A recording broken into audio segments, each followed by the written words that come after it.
Ngayong araw ay ang unang araw ni Jingwoo sa kanyang bagong paaralan. Habang papunta sa paaralan, muntik na siyang masagasaan ng kotse. Sa kabutihang palad, nakaiwas si Jingwoo sa tamang oras.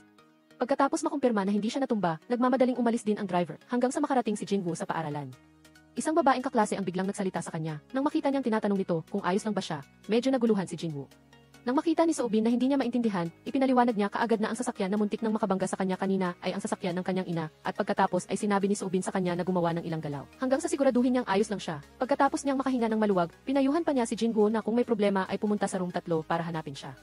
Sa oras na ito, ang malalapit na kaibigan ni Soobin ay nagsimulang magsalita sa kanya at hinila siya ni Ilya upang makichismis. Ang kanilang tawanan ay nakaakit ng atensyon ni Jingwoo at hindi niya namalayan na sumunod ang kanyang tingin kay Soobin. Sa pagtingin sa hindi pamilyar na paaralan sa harap niya, gusto ni Jingwoo na magtanong sa isang tao. Ngunit nakita niyang abala ang lahat, kaya naramdaman niyang naligaw. Hanggang sa makarating siya sa tanggapan ng guro, si Ilya ay itinalaga ng assistant principal sa homeroom teacher.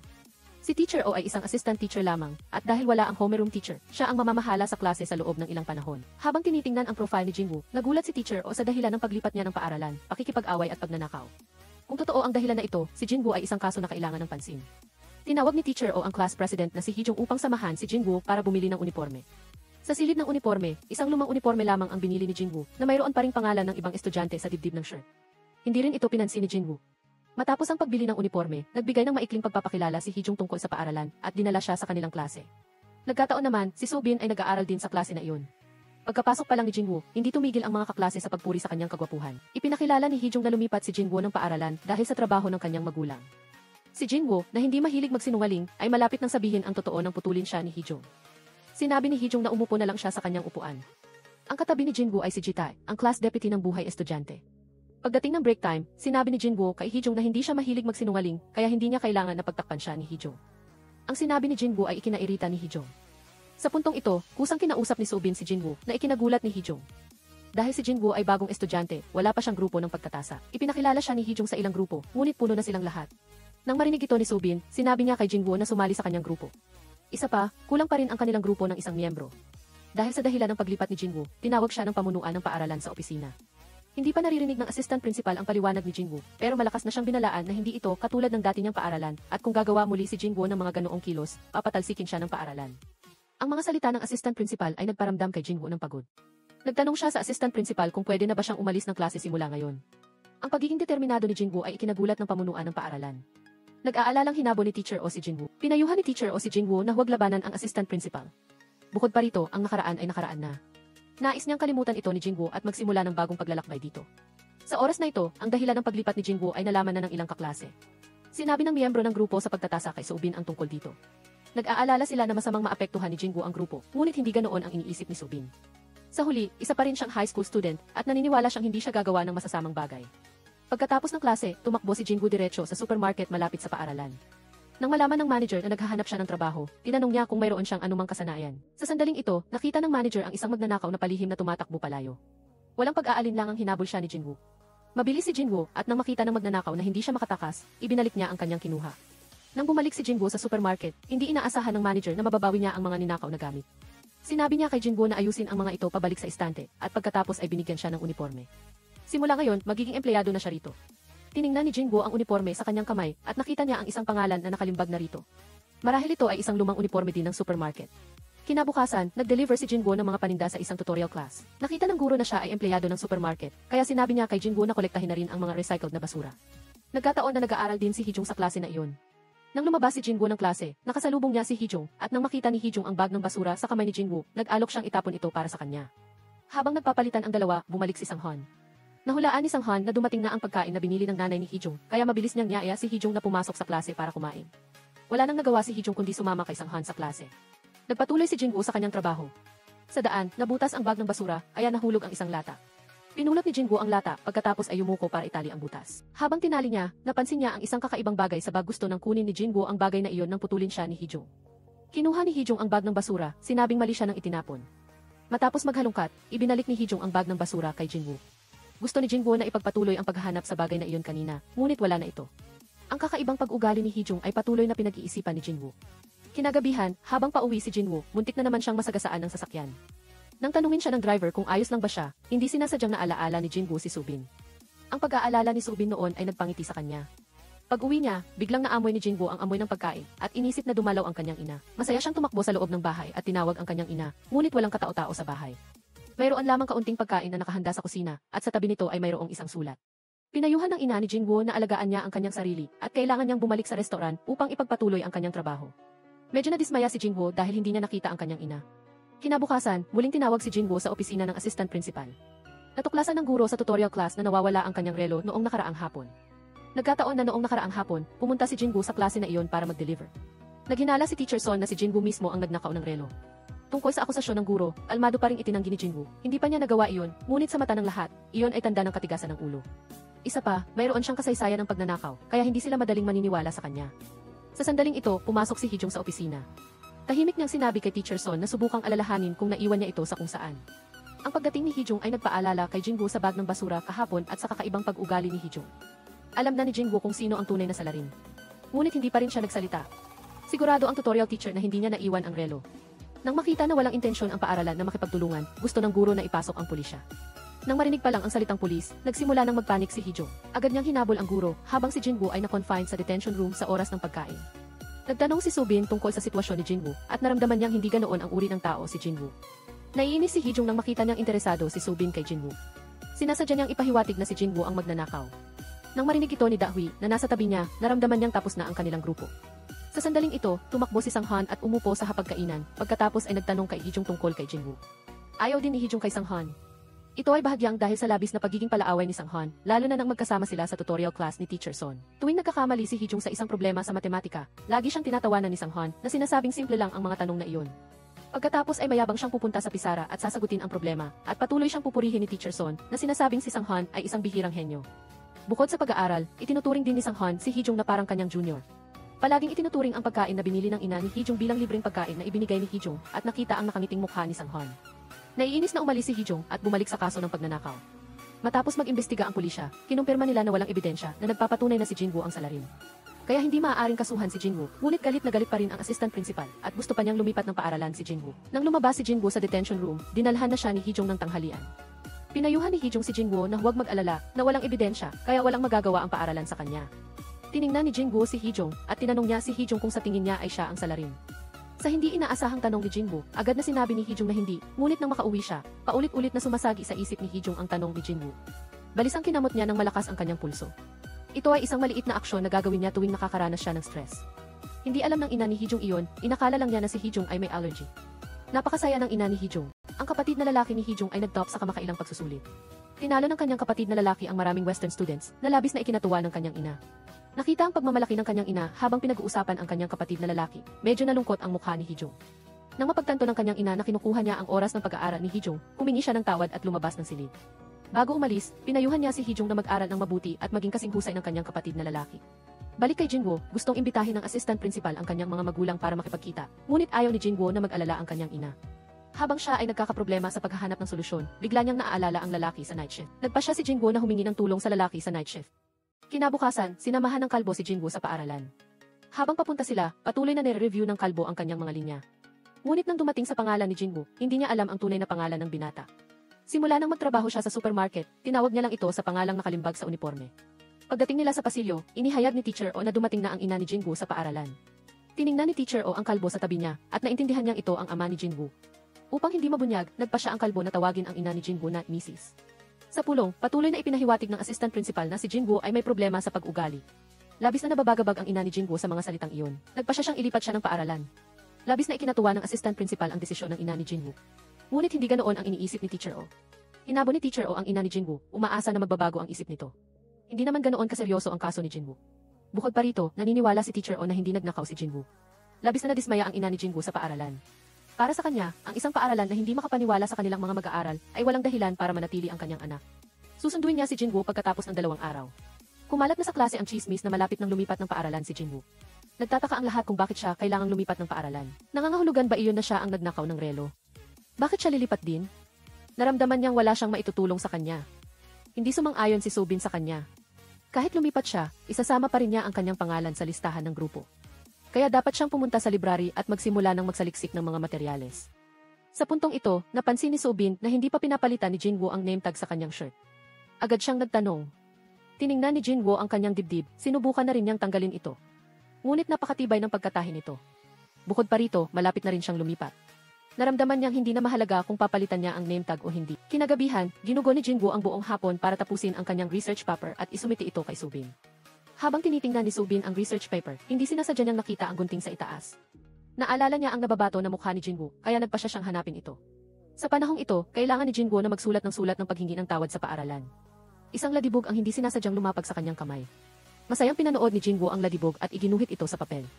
Nang dumating si Subin, nahihiyang pinapaalis ni Jinwoo ang ladibog.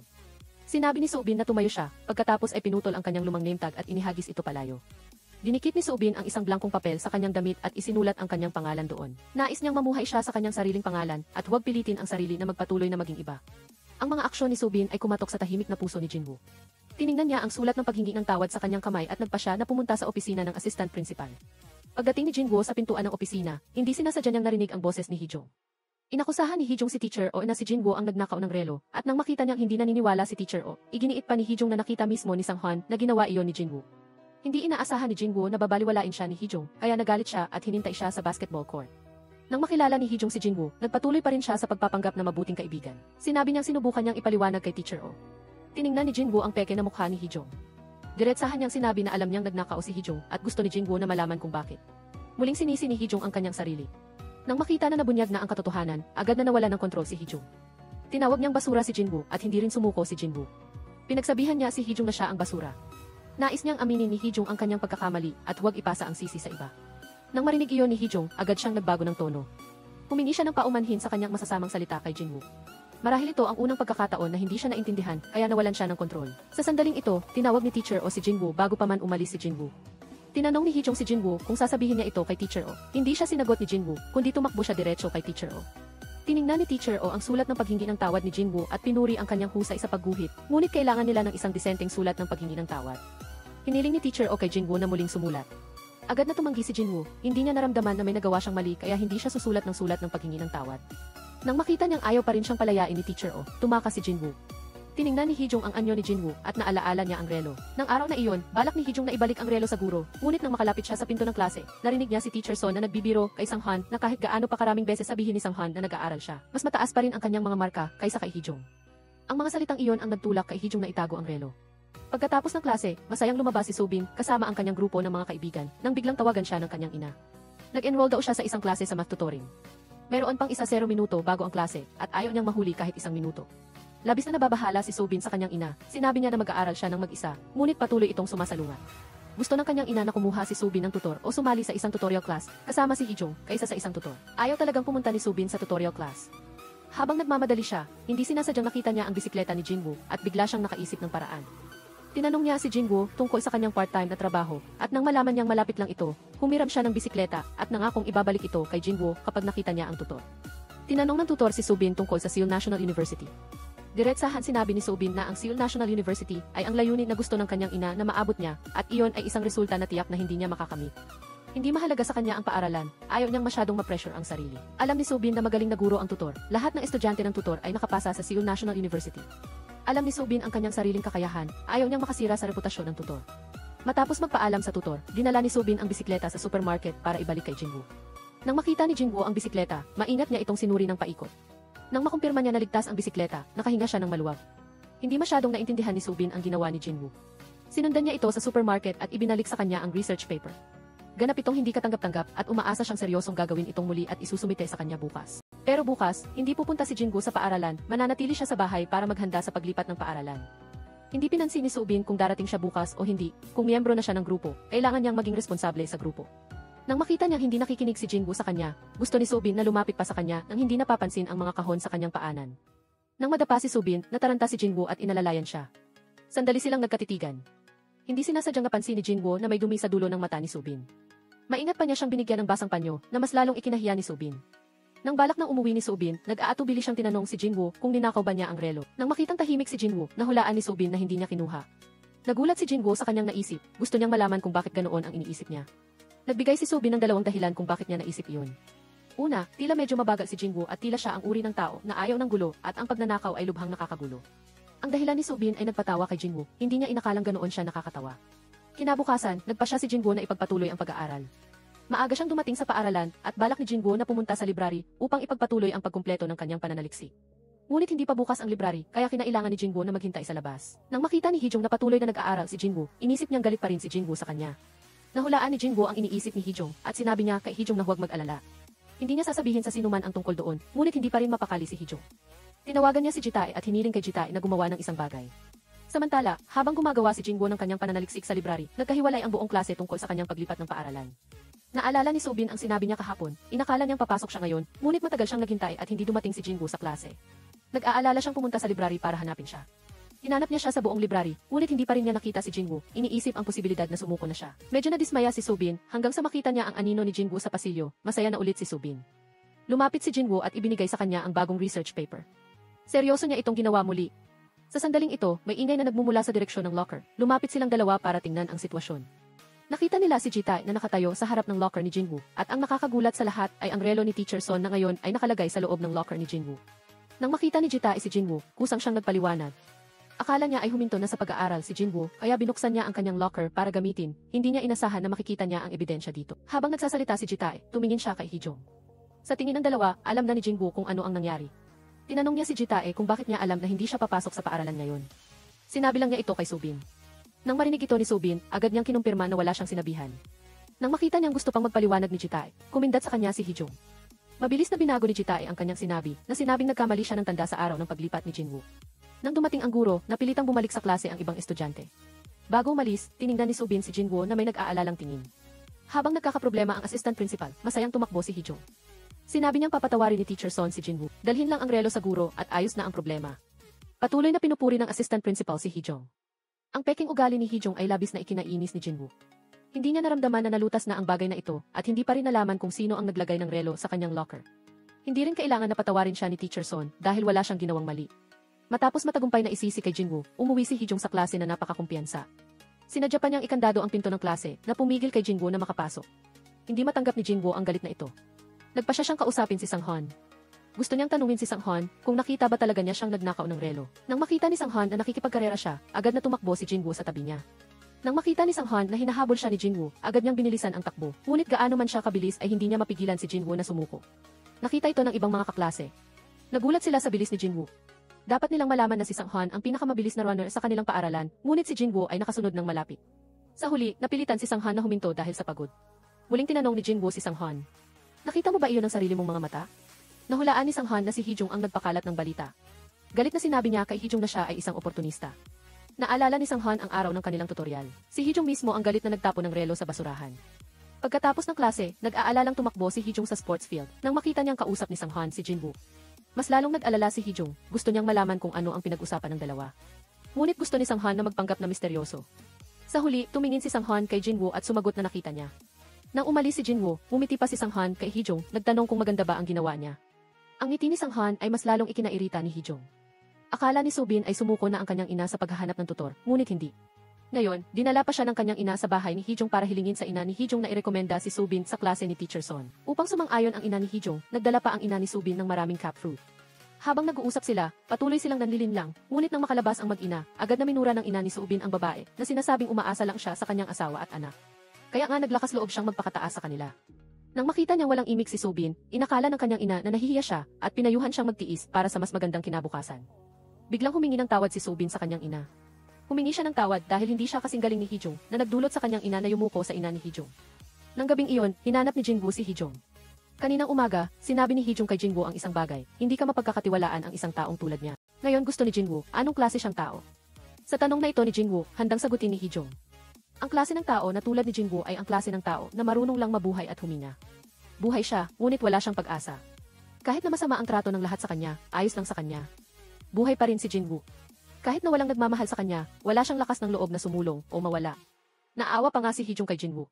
Ang dahilan kung bakit patuloy na iginigiit ni Hee-jung na isisi kay Jinwoo ang lahat, kahit na nagpa siya na si Jinwoo na lumipat ng paaralan, ay dahil naglakas loob si Jinwoo na pagdudahan siya, at hindi niya matanggap iyon. Tahimik na pinagmasdan ni Jinwoo si Hee-jung. Naramdaman niyang dapat kaawaan ni Hee-jung ang kanyang sarili. Matapos makipag-usap kay Hee-jung, tinawagan ng ina ni Jinwoo si Jinwoo, tinatanong kung nakapag-impact na siya. Dinalaw daw niya ang bagong paaralan ni Jinwoo, at napakaganda raw ng paaralan na iyon. Umaasa siyang hindi masyadong mag-iisip si Jinwoo at mag-aaral ng mabuti, upang maging ipinagmamalaki ng kanyang mga magulang. Nang banggitin niya ang kanyang ama, tinanong agad ni Jinwoo kung nasaan ang kanyang ama. Medyo naguluhan ang ina ni Jinwoo. Sinabi niya na nakatira ang kanyang ama sa isang malayong lungsod, ngunit babalik din siya kaagad. Alam niya rin kung saan siya nakatira. Bago umalis, biglang gustong makita ni Jinwoo ang kanyang ama. Kumuha siya ng lakas ng loob at nag-doorbell, ngunit isang batang lalaki ang nagbukas. Nang malapit na sanang sumuko si Jinwoo, hindi sinasadya niyang nakasalubong ang kanyang ama na kararating lang galing trabaho. Tahimik niya itong tiningnan sandali at mahinang tinanong kung nakilala ba siya nito, ngunit tuluyang nanigas ang lalaki. Nang makitang hindi siya nakilala, nadismaya si Jinwoo at umalis. Marahil hindi rin alam ng kanyang ama ang kanyang pag-ira sa mundong ito. Simula pagkabata pa, hinanap na niya ang kanyang ama sa kung saan-saan. Inakala niya na magkikita silang muli, ngunit lahat ng iyon ay imahinasyon lamang niya. Pagka-uwi niya, patuloy na iniisip ni Jinwoo ang mga sinabi ni Heejung at ang mga sinabi ni Teacher Oh. Kinabukasan, inihayag ni Teacher Oh ang resulta ng mock exam. Si Heejung pa rin ang nangunguna sa buong antas, at masayang tinawag ni Teacher Oh si Heejung upang magsalita. Habang masiglang nagsasalita si Heejung, biglang bumukas ang pinto ng silid-aralan. Nagulat ang buong klase sa paglitaw ni Jinwoo, at masaya rin ang guro na bumalik si Jinwoo. Ngayon, inilagay siya sa likod ng klase. Ang kanyang katabi ngayon ay si Sangpai, ang pinakamagulong tao sa klase. Tanging si Heejung lang ang tumingin sa kanya na may pagkasuklam. Sa oras ng recess, muling sinimula ni Heejung na lokohin si Jinwoo, ngunit sa pagkakataong ito, hindi na siya nagbulag-bulagan. Diretsahan niyang binalaan si Heejung na huwag na siyang guluhin. Kapag tumigil lang si Heejung sa paghahanap ng gulo, hahayaan din siya ni Jinwoo. Hindi inaasahan ni Heejung na maglakas loob si Jinwoo na taasan siya ng boses. Pagkaigting ng kapaligiran, biglang dumating si Soobin. Masaya rin si Soobin na nakabalik si Jinwoo, pinuri niya ang pananaliksik nito, at natapos nila ng mahusay ang kanilang pagsusuri. Hindi inaasahan ni Heejung na naisumite na ni Soobin ang pagsusuri, at gusto pa niyang tulungan itong suriin. Sinabihan ni Heejung si Soobin na sa susunod ay ipasuri muna sa kanya at hahanapan pa niya ito ng ilang sanggunian. Hindi magawang tumanggi ni Soobin, kaya pumayag na lang siya para matapos ang usapan. Nang makita niyang gustong maghintay ni Heejung upang makasama siya, sinabi niyang may sarili pa siyang gagawin. Pagkaalis ni Heejung, bumalik agad si Soobin, inayos niya ang name tag ni Jinwoo at pinuri siya dahil hindi siya tumakas. Ang pagbabalik ni Jinwoo ay kinasuklaman ni Heejung, gusto niyang umalis agad si Jinwoo doon. Ayon sa sinabi ni Jitae, kapag lumabag pa ulit si Jinwoo sa disiplina, mapipilitan siyang lumipat ng paaralan. Gusto ni Heejung na humanap si Jitae ng paraan para maisagawa ito sa lalong madaling panahon. Medyo hindi maintindihan ni Jitae kung bakit pinupuntirya ni Heejung si Jinwoo. Sa tanong na iyon, simpleng sagot lang ni Heejung na dahil palaging humaharang si Jinwoo sa daan niya, na nakakainis sa kanya. Samantala, si Jinwoo ay nagtatanong tungkol sa kalagayan ng kanyang dating kaklase na si Jongwoo. Walang sumasagot sa mga tawag at text ni Jinwoo, kaya labis siyang nag-alala. Sa klase, hindi maalis sa isip ni Jinwoo si Jongwoo. Si Jongwoo ay matalik na kaibigan ni Jinwoo mula pagkabata. Para protektahan si Jongwoo, inako pa ni Jinwoo ang pagnanakaw ng pera para sa kanya. Iyon din ang dahilan kung bakit siya lumipat ng paaralan sa klase ni Io. Kahit sinubukan ni Gio na pasensyahin ang klase, patuloy pa rin ang tawanan at kwentuhan ng lahat. Hanggang sa hinampas ni Heejung ang mesa, saka lang talaga natahimik ang buong klase. Gusto ni Gio na makipagpalit ng upuan si Jitae kay Jinwoo, ngunit tumanggi si Jitae. Si Heejung ang nagsabi sa kanya na umupo sa posisyong iyon. Kung hindi magsalita si Heejung, hindi siya lilipat. Hindi sumunod si Jitae sa akin. Medyo nahirapan si Gio, at sa huli ay si Heejung pa rin ang nagbigay ng senyas. Saka lang pumayag si Jitae na magpalit ng upuan. Pagkatapos ng usapan tungkol sa upuan, biglang kinausap ni Heejung si Gio. Tungkol sa paksa ng English Proficiency Assessment, agad din itong inihayag ni Io. Ang Proficiency Assessment sa pagkakataong ito ay oral examination. Ang paksa ay ang aking pangarap. Si Soobin ang magpapangkat ng 2 tao ng random. Sa puntong ito, muling nagkagulo ang klase. Pakiramdam nila ay hindi ito patas. Noon ay listening test, tapos ngayon ay speaking test na nila. Ang pagtuto ng mga estudyante sa klase ay nagpahirap kay Gio. Pinilit ni Gio ang kanyang sarili na ngumiti at sinubukang pakalmahin ang kanyang sarili. Nahirapan si Gio na tapusin ang klase, at nang ihahanda na niya ang kanyang expenditure report, ay sinabihan siyang hindi na kailangan. Dahil naisumite na ito ni Heejung kaninang umaga, inggit pa nga ang ibang guro kay Gio dahil sa pagkakaroon ng mahusay na klase. Walang nakakaalam na ang napakalaking kapangyarihan ni Heejung ang pangunahing dahilan ng stress ni Io. Sa oras ng tanghalian, si Jinwoo ay nakaupo ng mag-isa sa isang mesa, ngunit biglang dumating si Oji at umupo sa tabi niya. Hindi lang si Ojai, tumakbo rin si Sanghan sa kanila at may binulong sila sa isa't isa. Ito ang dahilan kung bakit nawala ng ganang kumain si Heejung at padabog siyang umalis. Pagkaalis ni Heejung, umalis din ang grupo ng kanyang mga kaibigan. Habang pabalik sa klase, nakita ni Heejung na naghihintay si Sanghan sa kanya, kaya't sinenyasan niya ang kanyang mga tauhan na umalis muna. Lumapit si Sanghan kay Heejung at tinanong kung nakakaramdam ba siya ng pangamba. Nagkunwari pa rin si Heejung na hindi niya maintindihan ang sinasabi ni Sanghan. Alam ni Sanghan na nagpapanggap lang si Heejung, ngunit mas lalo lang itong nakapagpasaya kay Sanghan. Pagbalik sa klase, nagpa siya si Soobin na hatiin sa 2 grupo, lalaki at babae. Ang mga lalaki ay magsusumite ng kanilang mga pangalan, at ang mga babae naman ang bubunot ng random. Kung sino ang pangalan na mabunot ng babae ay siya nitong makakapareha. Pagkatapos magsumite ng pangalan ang mga lalaki, ibinigay ni Soobin ang kahon sa iba pang estudyante para bumunot. Mabilis ang resulta, may mga masaya at mayroon ding malungkot. 2 tiket na lang ang natitira, at hindi pa nabunot sina Heejung at Jinwoo. Lubos na kumpiyansa si Heejung na pipiliin siya ni Soobin dahil isinulat niya ang kanyang pangalan sa isang espesyal na papel. Sa sandaling ihayag ang resulta, tinawag naman si Jinwoo ng guro upang magtapon ng basura. Pagbalik niya, nakita na niya si Soobin, lumabas na pinili siya ni Soobin sa halip na si Hee-jung. Lubos na ikinatuwa ito ni Jinwoo, ngunit kailangan pa rin niyang pigilan ang sarili. Nang tumalikod na si Soobin at umalis, saka lang naglakas loob si Jinwoo na tumalon sa tuwa. Sa kasamaang palad, hindi pa nakakalayo si Soobin at nakita niya ang sobrang reaksyon nito. Hindi inaasahan ni Soobin na ganito pala ka-cute si Jinwoo. Ginawa pa niya ang kanilang sariling secret code para markahan si Soobin. Sa sobrang galit ni Hee-jung dahil hindi siya pinili ni Soobin, ayaw niyang magsanay kasama si Chanjae. Uwi siya para maghanda ng nilalaman at sa oras na iyon kailangan lang ni Chanjae na kabisaduhin ito. Upang makapaghanda para sa English exam, gusto ni Soobin malaman kung anong antas si Jinwoo. Para makapaghanda siya ng plano sa pagsasanay, nag-text si Soobin kay Jinwoo, tinatanong kung pwede ba siyang magpadala ng 5 random na English sentences. Dahil sa tanong ni Soobin, nagsinungaling si Jinwoo buong maghapon, hindi niya alam kung paano sasagutin. Nakita ni Hee-jung ang kanyang pagkabalisa at nagpasya siyang pumasok sa supermarket. Binalaan ni Hee-jung si Jinwoo, palaging nasa top ang English grades ni Soobin. Kung papababain ni Jinwoo ang performance ni Soobin, hindi niya ito palalampasin. Tiniyak ni Jinwoo na hindi niya maapektuhan si Soobin, ngunit hindi naniwala si Hee-jung. Lumapit siya at itinulak ang basket sa kamay ni Jinwoo at sinabing tutulungan niya si Jinwoo sa exam na ito. Ginawa niya ito hindi para kay Jinwoo, kundi para kay Soobin dahil girlfriend niya ito. Biglang napatingin si Jinwoo sa pulso ni Hee-jung, tinanong niya kung makatiba ang pulso nito. Alam niyang balisa ngayon si Hee-jung at pakiramdam ni Hee-jung ay minamaliit siya ni Jinwoo. Galit siyang gustong manggulo sa kanya, ngunit patuloy na may pumapasok na customer sa supermarket, kaya napilitan si Hee-jung na umalis muna. Pagka-uwi ni Jinwoo, hindi pa rin niya alam kung paano sasagutin si Soobin. Nang makita ni Soobin na matagal siyang hindi sumasagot, nagbigay siya ng mas madaling tanong. Sinabi niya sa kanya na isulat ang kanyang pangarap sa Korean. Naghintay si Soobin hanggang sa antukin na, saka lang dumating ang sagot niya. Ngunit ilang salita lang ang pangarap ni Jinwoo, patayin ang ilaw kapag natutulog. Hindi maintindihan ni Soobin ang ibig niyang sabihin, kaya nainis siyang patayin ang telepono at matulog. Kinabukasan, nakita ni Jinwoo na magkasama sina Soobin at Hee-jung. Hindi niya maintindihan kung bakit siya nakaramdam ng pagkaasiwa, pinabilis niya ang kanyang lakad at nilampasan sila. Pagkakita sa kanya ni Soobin, nagpaalam agad siya kay Hee-jung at hinabol siya. Gusto niyang liwanagin ang sinabi nito kahapon, ngunit biglang iminungkahi ni Jinwoo na magpalit ng English group. Mahina raw ang performance niya at kung magiging kagrupo niya si Soobin, bababa rin ang performance nito. Hindi inaasahan ni Soobin na magbabago ng ganito si Jinwoo. Medyo nagalit siya at sinadya niyang ipares ang English group kay Jinwoo. Dahil nag-aalala siya para dito, biglang pinutol ni Jinwoo ang kanyang sinasabi. Bakit daw siya nag-aalala sa kanya? Dahil ba sa pilitan siyang ilipat ng paaralan? At mukha siyang talunan? Siguro pakiramdam ni Soobin ay kailangan niyang panagutan ang isang katulad niya. Lubos na ikinagalit ni Soobin ang mga sinabi ni Jinwoo. Umayag siya sa desisyon nitong magpalit ng grupo. Sa klase, patuloy na tinitingnan ni Jinwoo si Soobin. Sa recess, lumapit siya dito at ibinigay kay Soobin ang kanyang sulatin tungkol sa kanyang pangarap. Kung isasalin niya ito sa Ingles, sisikapin niyang kabisaduhin ito. Habang paalis si Jinwoo, aksidente siyang nadapa sa upuan sa tabi niya. Ang tangang itsura ni Jinwoo ay nakakatawa kay Soobin. Lubos na na-curious si Soobin sa pangarap ni Jinwoo, kaya't nagtago siya sa isang sulok upang basahin ito. Ngunit ang nilalaman ng sulatin ay medyo mahirap intindihin. Sinabi ni Jinwoo na ang kanyang pangarap ay makapatay ng ilaw kapag matutulog. Dahil noong bata pa siya ay madalas siyang natutulog mag-isa, natatakot siyang kunin siya ng multo, kaya hindi niya kailanman pinatay ang ilaw. Kahit ngayon, nakabukas pa rin ang ilaw habang natutulog, hindi na lang siya takot sa multo.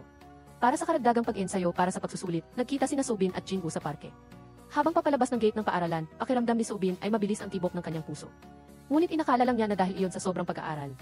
Sa sandaling iyon, nakita ni Soobin si Jinwoo at gusto niyang tumakbo para tawagin ang pangalan nito. Ngunit katatapos lang nitong tumawag sa telepono at dali-dali itong tumakbo palabas ng paaralan. Naabutan lang ni Jinwoo na mag-iwan ng mensahe ng paumanhin kay Soobin.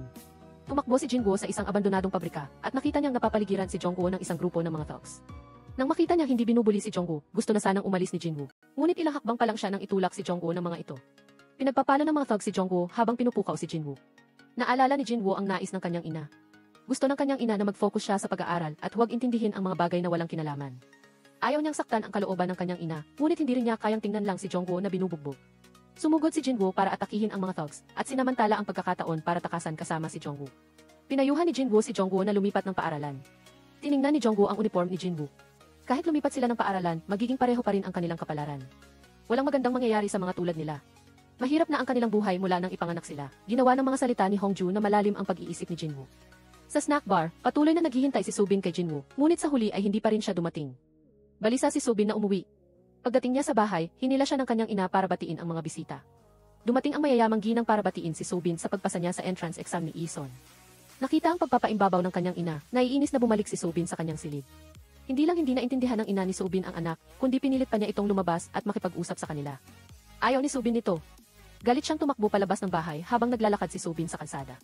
Biglang bumuhos ang ulan na lalong nagpalungkot sa kanya. Nagpatangay din si Jinwoo sa ulan. Nang hindi inaasahang magkita ang dalawa, nakita ni Soobin ang sugat sa mukha ni Jinwoo. Nag-aalala siyang nagtanong kung ano ang nangyari. Biglang kumulog at ayon sa kanyang reflex, sumugod si Jinwoo para protektahan si Subin.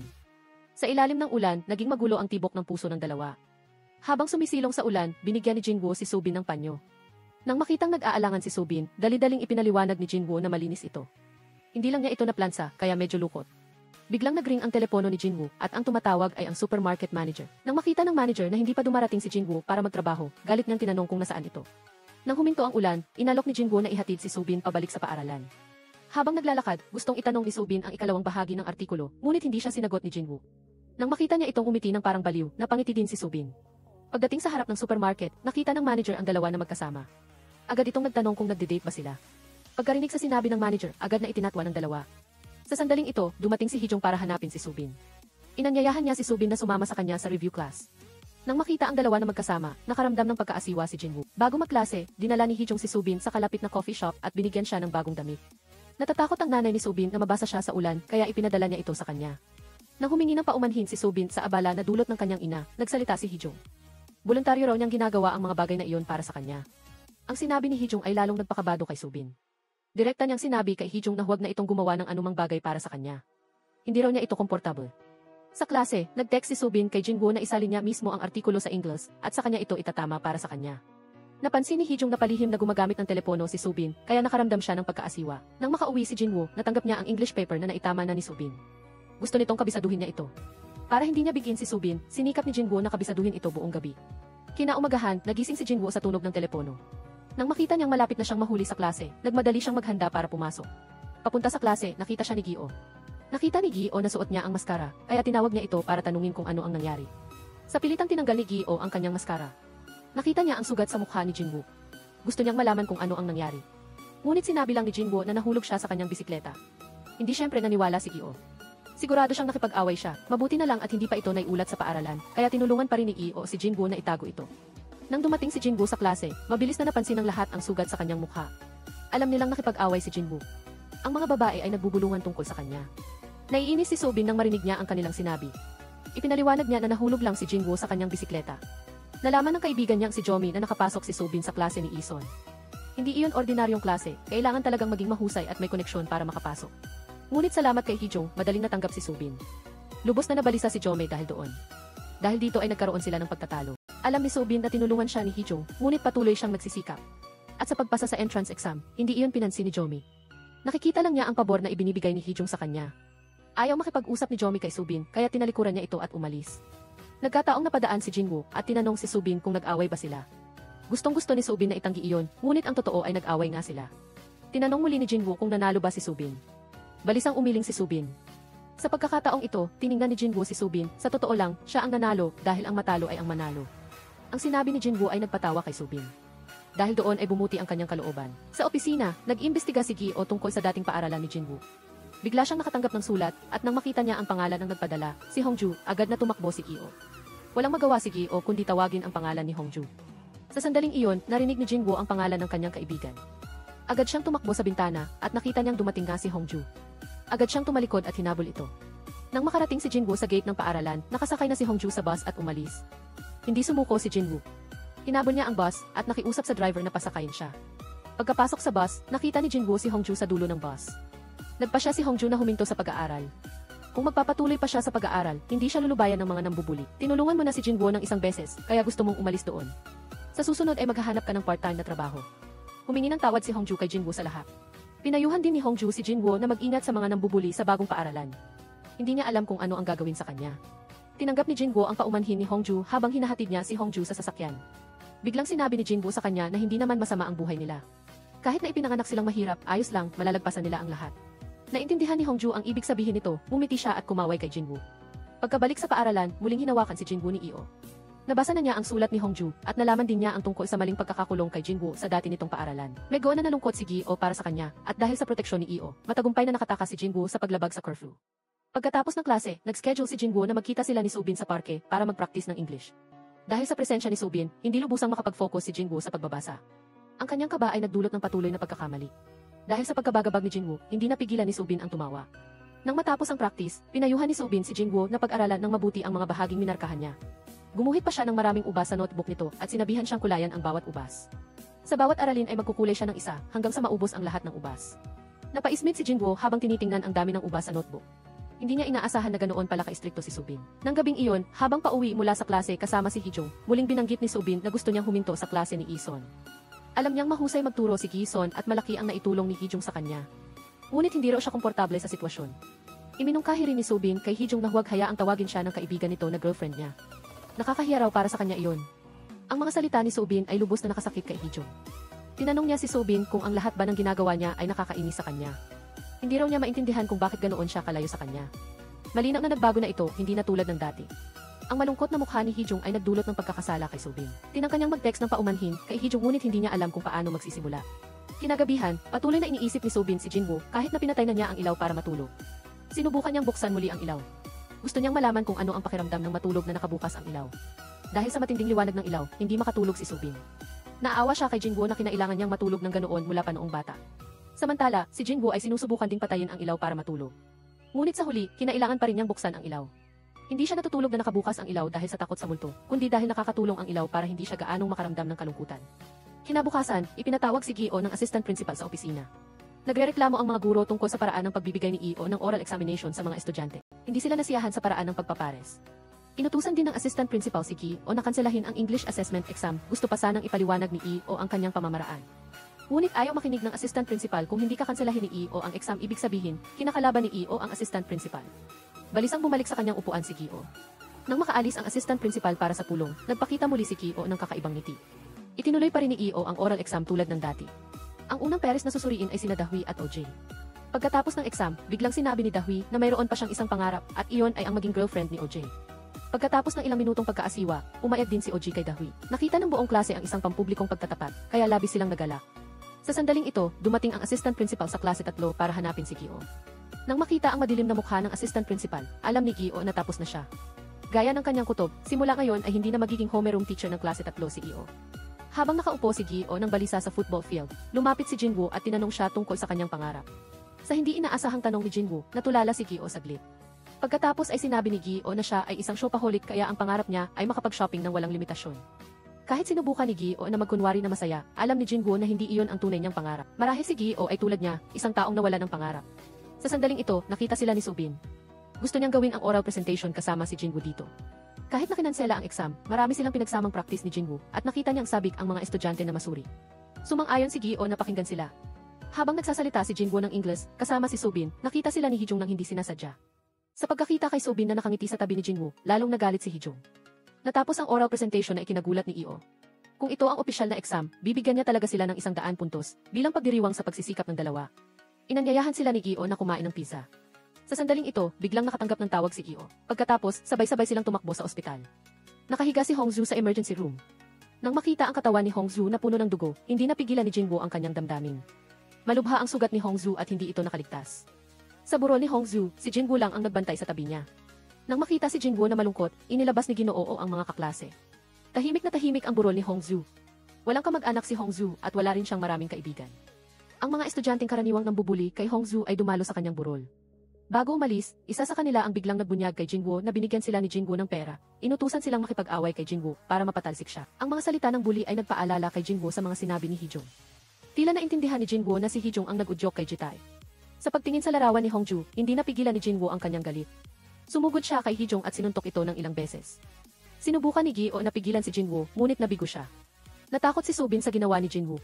Malakas niyang tinawag ang pangalan ni Jinwoo sa pag-asang titigil ito. Nang marinig ni Jinwoo na tinawag ni Subin ang kanyang pangalan, agad siyang huminto. Matapos paghiwalayin ang dalawa, si Gi-oh ang nakipag-usap kay Jinwoo. Samantala, sina OG at Subin naman ang nakipag-usap kay Hee-jung. Nagtataka pa rin si Subin kung bakit sinaktan ni Jinwoo si Hee-jung. Tinanong niya si Hee-jung kung may nangyari ba sa pagitan nilang dalawa. Hindi nag-atubili si Hee-jung na sagutin si Subin na walang nangyari sa pagitan nila. Siguro hindi stable ang mental state ni Jinwoo, kaya naghahanap lang siya ng paglalabasan ng galit. Hindi sumasang-ayon si OG. Napansin niyang may sinabi ang ilang tao kay Jinwoo. Simula nang umalis sila, saka lang nagwala si Jinwoo. Nang marinig ni Hee-jung ang sinabi ni OJ, kinabahan siya. Agad siyang tumawag kay Jitae at sinabihan itong makipagkita sa kanya. Pagkakita kay Jitae, agad na sinisi ni Hee-jung si Jitae sa pagbibigay ng pera sa mga thugs. Kahit na namatay si Hongju sa isang aksidente, sapat na ang pagkalantad ng pagbibigay pera ni Jitae. Kinaiinisan sila ng lahat, nakita ni Hee-jung na patuloy niyang sinisisi ang kanyang sarili. Galit ding nagsalita si Jitae. Noon ay gusto lang ni Hee-jung na mapaalis si Jinwoo sa paaralan, ngunit iginiit ng mga hudlum ang pera at wala siyang magawa. Sa oras na iyon, sinabi mismo ni Hee-jung na siya ang mananagot, nakita niyang naglakas loob pa si Ji-tae na isama siya. Galit na tumalikod si Hee-jung at umalis, nang makarating si Hee-jung sa hagdanan, hindi niya inaasahang nakita ang kasintahan ni Ji-tae.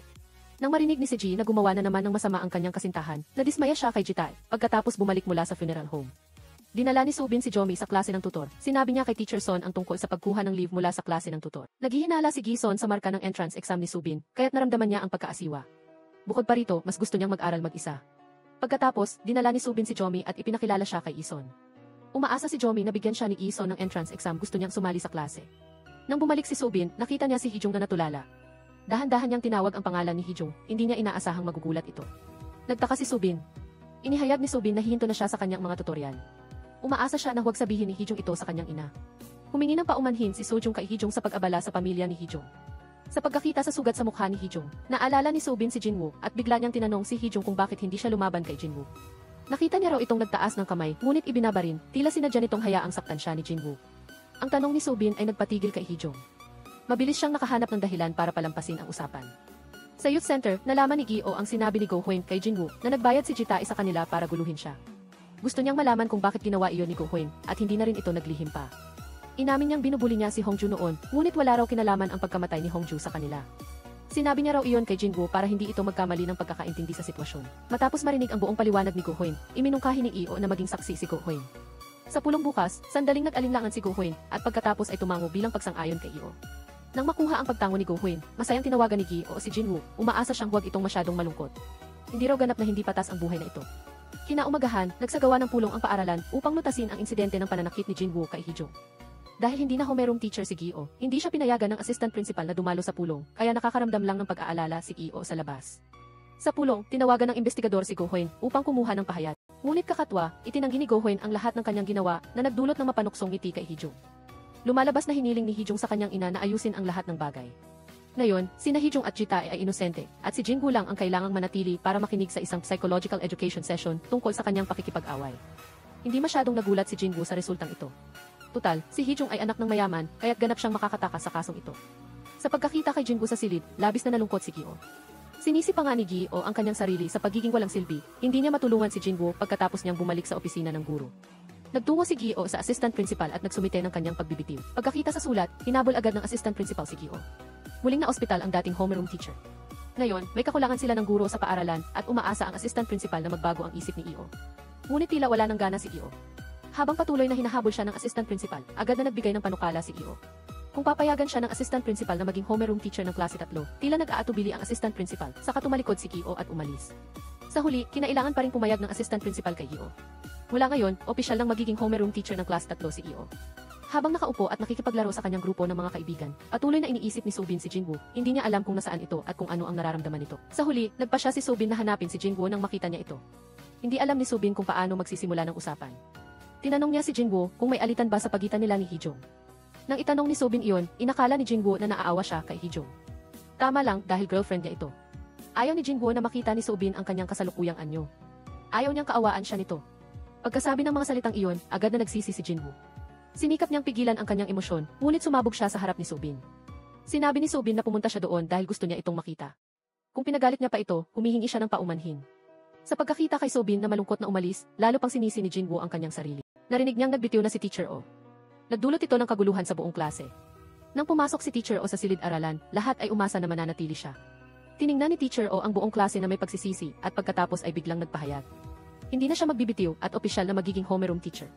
Kahit niloko sila ni Teacher Oh, masaya pa rin ang buong klase. Maliban kina Hee-jung at Ji-tae, pagkatapos ng klase, pumunta si Jinwoo sa detention center para makita si Go-hain. Bago siya mamatay, labis na nagpapasalamat si Hongjo kay Go-hwen. Dahil nakasalo niya sa pagkain, ang mga tulad ni Jinwoo at Hongjo ay lumaki ng mag-isa. Nabuhay sila ng parang alikabok, kaya kapag may umupo para kumain kasama nila, labis silang natutuwa. Ang mga salita ni Jinwoo ay nagdulot ng hiya kay Go-hwen. Nagdahilan siya upang umalis para iwasan si Jinwoo. Nang lumabas si Jinwoo sa gate, naghihintay na roon si Teacher Oh. Si Teacher Oh ang nagdala kay Jinwoo doon simula nang mapawalang sala si Hee-jung. Mayroon ng bagong layunin si Teacher Oh, ang maging taong lubos na pinagkakatiwalaan ni Jinwoo. Nang gabing iyon, hindi mapigilang isipin ni Jinwoo si Subin. Gusto niyang mag-text ng paumanhin kay Subin, ngunit hindi niya alam kung paano sisimulan. Sa huli, itinago ni Jinwoo ang kanyang telepono, balak niyang humingi ng paumanhin ng personal sa kanya kinabukasan. Kinabukasan, inihayag ni Hee-jung na magkakaroon ng pagbabago ng upuan. Tiningnan ni Sang-hwan ang seating arrangement at hindi napigilang magmura. Itinulak ni Hee-jung ang lahat ng mga estudyanteng may mababang marka sa likod ng klase. Maging sina Soobin at OG ay nagpahayag ng pagtutol kay Hee-jung, ngunit sila ay minorya lamang. Sa huli, kailangan pa ring magpalit ng upuan ang buong klase. Nang pumasok si Teacher O sa silid-aralan, inakala niyang nagkamali siya ng klase. Hindi niya inaasahan na papalitan ni Hee-jung ang mga upuan nang hindi man lang nakikipag-usap sa kanya. Ipinaliwanag ni Hee-jung kay Teacher O na bago ang bawat pagsusulit, ganoon pa rin ang pagpapalit ng upuan ng kanilang klase. Hindi pinansin ni Teacher O ang usapin sa upuan. Simula ngayon, mag-host si Teacher O ng isang extra English class. Mananatili ang lahat ng 20 minuto pagkatapos ng klase. Nagpatuloy si Hee-jung sa kanyang opinyon dahil pagkatapos ng klase, nag-host din si Hee-jung ng isang group study session. Kaya gusto niyang baguhin ni Teacher O ang extra class. Ngunit sa pagkakataong ito, hindi na nagbigay si Teacher O, hindi niya pinilit ang buong klase. Kung sino ang makakapag-aral, manatili at mag-aral sa kanya. Si Soobin ang unang nagtaas ng kamay at masigasig ding sumuporta ang kanyang grupo ng mga kaibigan. Sa oras ng pahinga, pumunta si Hee-jung sa opisina para hanapin si Teacher O. Umaasa siyang magpapahintulot si Teacher O at kanselahin ang klase sa English dahil mas magiging kapaki-pakinabang ang group study para sa kanilang mga marka. Tinitigan ni Teacher O si Hee-jung sa mata, tinanong siya kung pumunta siya sa paaralan para mag-aral o para pamahalaan sa halip na guro. Ngayon na siya ang homeroom teacher ng klase, wala ba siyang karapatan na magbukas ng remedial class para sa mga estudyante? Kailangan din niyang tanungin ang opinyon ni Hee-jung, umaasa siyang igagalang ni Hee-jung ang guro. Pagbalik mo sa dati mong upuan at ayusin ang schedule ng group study para hindi sumabay sa klase ng guro. Pagkatapos ng klase, aksidenteng nakita ni Jinwoo ang nanay ni Soobin na galit na naghahanap sa paaralan. Dumiretso siya sa klase ng English tutorial at tinawag si Soobin para kausapin. Pagdating sa liblib na sulok, galit siyang nagtanong kay Soobin kung bakit ito umabsent sa klase ng tutorial ni Teacher Son. Ibinaba niya ang kanyang sarili para maging katulong ng nanay ni Hee-jung kapalit ng pagkakataong makapasok sa klase para sa kanya. Ngunit naglakas loob si Soobin na itago ito sa kanya at umabsent sa klase ng mag-isa. Ikinahiya niya ang kanyang ina kaya hindi na ito makapag-aral. Ang mga anak ng kanyang mga kaibigan ay pawang nag-aaral sa mga espesyal na paaralan, madali silang makakapasok sa Seoul University. Samantalang si Soobin ay nag-aaral lamang sa isang ordinaryong paaralan, ano ang maipagmamalaki niya? Nasaktan si Soobin sa mga narinig mula sa kanyang ina. Lumalabas na nagpakasal siya at nagkaanak para maging instrumento sa kanyang pagmamayabang, sa halip na isilang siya. Sana ay kumuha na lamang siya ng isang henyong bata para maipagmalaki kahit saan. Bakit pa niya isinilang para pahirapan ng ganito? Hindi inaasahan ng nanay ni Soobin na sasabihin niya iyon. Habang pinapalo niya ito, sinaway niya ito bilang isang masamang bata. Malakas din niyang pinatalsik si Soobin sa bahay. Hindi na niya kailangan ng anak na babae na tulad nito. Matapos makipagtalo sa kanyang ina, bumalik si Soobin sa klase upang kunin ang kanyang bag at humingi ng pahintulot kay Teacher O na umuwi. Pagdating ni Soobin sa schoolyard, nakita na niyang naghihintay doon si Jinwoo. Galit pa rin si Soobin kay Jinwoo kaya agad siyang lumampas dito. Bago pa man matapos magsalita ay pinalayas na siya ni Soobin. Gusto ni Soobin mapag-isa. Nag-aalangan si Jinwoo na umalis ngunit hindi niya kayang suwayin si Soobin. Nang sumakay siya sa bisikleta, tinawag ulit siya ni Soobin. Tinanong siya kung bakit hindi siya humingi ng paumanhin. Hindi pa niya nakita na humingi siya ng paumanhin. Susubukan pa sanang magpaliwanag ni Jinwoo, ngunit muling pinutol ni Soobin ang kanyang sinasabi. Hindi siya ang kasintahan ni Hee-jung at ang dahilan kung bakit niya laging gustong tulungan siya ay dahil gusto niya ito. Ang biglaang pagtatapat ni Soobin ay nagpabigla kay Jinwoo. Binitawan niya ang preno ng bisikleta, kaya dumulas ang bisikleta pababa sa buron. Nagpanik si Jinwoo sa pagkontrol ng manibela, at sa huli ay nahulog pa rin si Jinwoo. Nagpanik si Soobin na tumakbo papunta sa kanya. Pagkatapos ng pagtatapat ni Soobin, pareho silang natahimik sandali. Gulat si Jinwoo at hindi makapagsalita. Nakita ni Soobin ang kanyang katahimikan at naisip na tinanggihan siya. Para mailigtas ang kanyang dangal, nagpa siya si Soobin na magsalita. Sinabing biro lang ang mga sinabi niya kanina, at pagkatapos ay tumakbo palayo. Sa tutorial center, kumukuha si Jomi ng entrance test. Pagkatapos ni Jomi, nakasalubong niya ang nanay ni Soobin. Nakita niyang dumating ito para magpa-reserve ng pwesto para kay Soobin. Sinabi agad ni Jomi sa nanay ni Soobin na dahil umalis si Soobin, kaya nagkaroon siya ng pagkakataong kumuha ng test. Pagkatapos marinig ang mga sinabi ni Jomi, lalong nagalit ang nanay ni Soobin. Patuloy niyang sinaway ito na isang hangal. Sa panig ni Jinwoo, iniisip pa rin niya ang pagtatapat ni Soobin. Lalo lang nagalit si Jinwoo sa kanyang sarili dahil hindi niya ito sinagot kaagad. Sa mismong sandaling ito, nadaanan ni Jomi ang supermarket at nakita ang gwapong mukha ni Jinwoo. Nagpasya siyang akitin si Jinwoo, masaya si Jomi na lumapit at kinausap si Jinwoo. Ngunit hindi matandaan ni Jinwoo ang kanyang pangalan, alam lang niya nakasama siya sa grupo ng mga kaibigan ni Soobin. Matapos subukan ni Jinwoo na magbigay ng ilang pangalan, agad na nagalit si Jomi. Dahil lahat ng pangalan na sinabi niya ay hindi niya pangalan, inulit ni Jomi ang kanyang pangalan kay Jinwoo. Pagkatapos ay galit na tumalikod at umalis, nang makalabas sa pinto, lumingon pa si Jomi at sinulyapan siya. Palagi niyang nararamdaman na gusto siya ni Jinwoo, paanong hindi niya malalaman ang kanyang pangalan. Nang gabing iyon, kinuha ni Jinwoo ang trabaho sa paghahatid sa tutorial class, sinamantala ni Jinwoo ang pagkakataong hanapin si Sang-hwan. Nang makita siya ni Sang-hwan, tuwang-tuwa nitong ipinagmalaki ang kanyang mamahaling sapatos. Hindi interesado si Jinwoo sa sapatos niya, gusto lang niyang magtanong tungkol sa relo ni Teacher Son. Alam ni Jinwoo na hindi sasabihin ni Sang-hwan sa iba, dahil gagamitin ni Sang-hwan iyon para tuksuhin si Hee-jung at hintayin ang tamang oras para ibunyag sa lahat. Ayaw ni Jinwoo na gumawa ng marami si Sang-hwan, gusto lang niyang malaman ang mga nangyari ng araw na iyon. Nang marinig iyon ni Sang-hwan, diretsahan niyang ikinuwento kung paano pinuri ni Teacher Son ang kanyang galing sa paglutas ng problema sa matematika. Dahil doon ay nagalit si Hee-jung, at sa tuwing magagalit si Hee-jung, nawawalan siya ng kontrol, at pagkatapos ay lalabas ang nanay ni Hee-jung at tutulungan siyang ayusin ang lahat. Simula nang makipag-usap kay Sang-han, determinado si Jin-woo na ilantad ang tunay na mukha ni Hee-jung dahil nakikipagtalo siya sa kanyang ina. Kaya nagpa siya si So-bin na matulog sa bahay ni Chan-jae, nagtipon din ang kanyang malalapit na kaibigan. Sama-sama silang nagkaroon ng sleepover party na nagpatahimik pansamantala kay So-bin sa pakikipagtalo niya sa kanyang ina. Samantala, si Jin-woo ay nag-aalala para kay So-bin. Gusto niyang mag-text upang kumustahin siya, ngunit natatakot siyang makagambala. Nang mag-text si OG kay Jin-woo, doon lang niya nalaman na nasa bahay ni Chan-jae si So-bin. Dahil sa ugali ni So-bin, hula ni Jin-woo na uwi ito. Nag-aalangan si Jin-woo kung pupuntahan ba niya ito at iuwi. Sa huli, nagtapon si Jin-woo ng barya para magpasya, tiningnan ang numero sa kanyang kamay. Mabilis na tumakbo si Jin-woo papunta kay So-bin, na noong oras na iyon ay iniisip ang mahirap na sitwasyon ng kanyang ina. Bigla siyang nakonsensya sa pakikipagtalo sa kanyang ina, kaya tahimik na nagpalit ng uniforme si So-bin at umalis sa bahay ni Chan-jae. Pagdating niya sa gate, nakita niya si Hee-jung na naghihintay doon. Nag-alok si Hee-jung na ihatid siya, sa simula ay tumanggi si So-bin. Ngunit nang makita ang madilim na daan sa unahan, umayag si So-bin na sumama kay Hee-jung. Nang tumakbo si Jin-woo sa lugar, anino na lamang ng dalawa ang nakita niya. Nalungkot si Jin-woo at bumalik sa bahay, iniisip si So-bin na dating iginiit na hindi siya kasintahan ni Hee-jung. Lihim na sinaway ni Jin-woo na sinungaling siya. Pagbalik ni So-bin, humingi siya ng paumanhin sa kanyang ina. Umaasa siyang bibigyan siya ng kanyang ina ng pagkakataon, nangako siyang makakakuha ng mataas na ranggo sa paparating na pagsusulit. Sa panlabas, sinaway pa rin ng nanay ni So-bin ang kanyang anak, ngunit sa loob ay matagal na siyang lumambot. Sa huli, nagkasundo rin ang mag-ina. Kinabukasan, nakasalubong ni So-bin si Jin-woo sa gate ng paaralan. Medyo awkward ang atmosfera sa pagitan nilang dalawa. Mabilis na umalis, nakita ni Jomi na nakatingin pa rin si Jin-woo sa direksyon nila. Akala niya ay napansin siya ni Jin-woo. Sinabi pa ni Jomi sa lahat na namumula si Jin-woo sa tuwing nakikita siya. Ang sinabi ni Jomi ay nagdulot ng discomfort kay So-bin. Ang unang klase ay kay Teacher Oh. Nakita ni Teacher Oh na hindi pa bumabalik sa dati nilang upuan ang klase. Agad niyang tinanong si Hee-jung. Walang intensyon si Hee-jung na sundin ang guro. Sinabi niya na pumayag ang buong klase.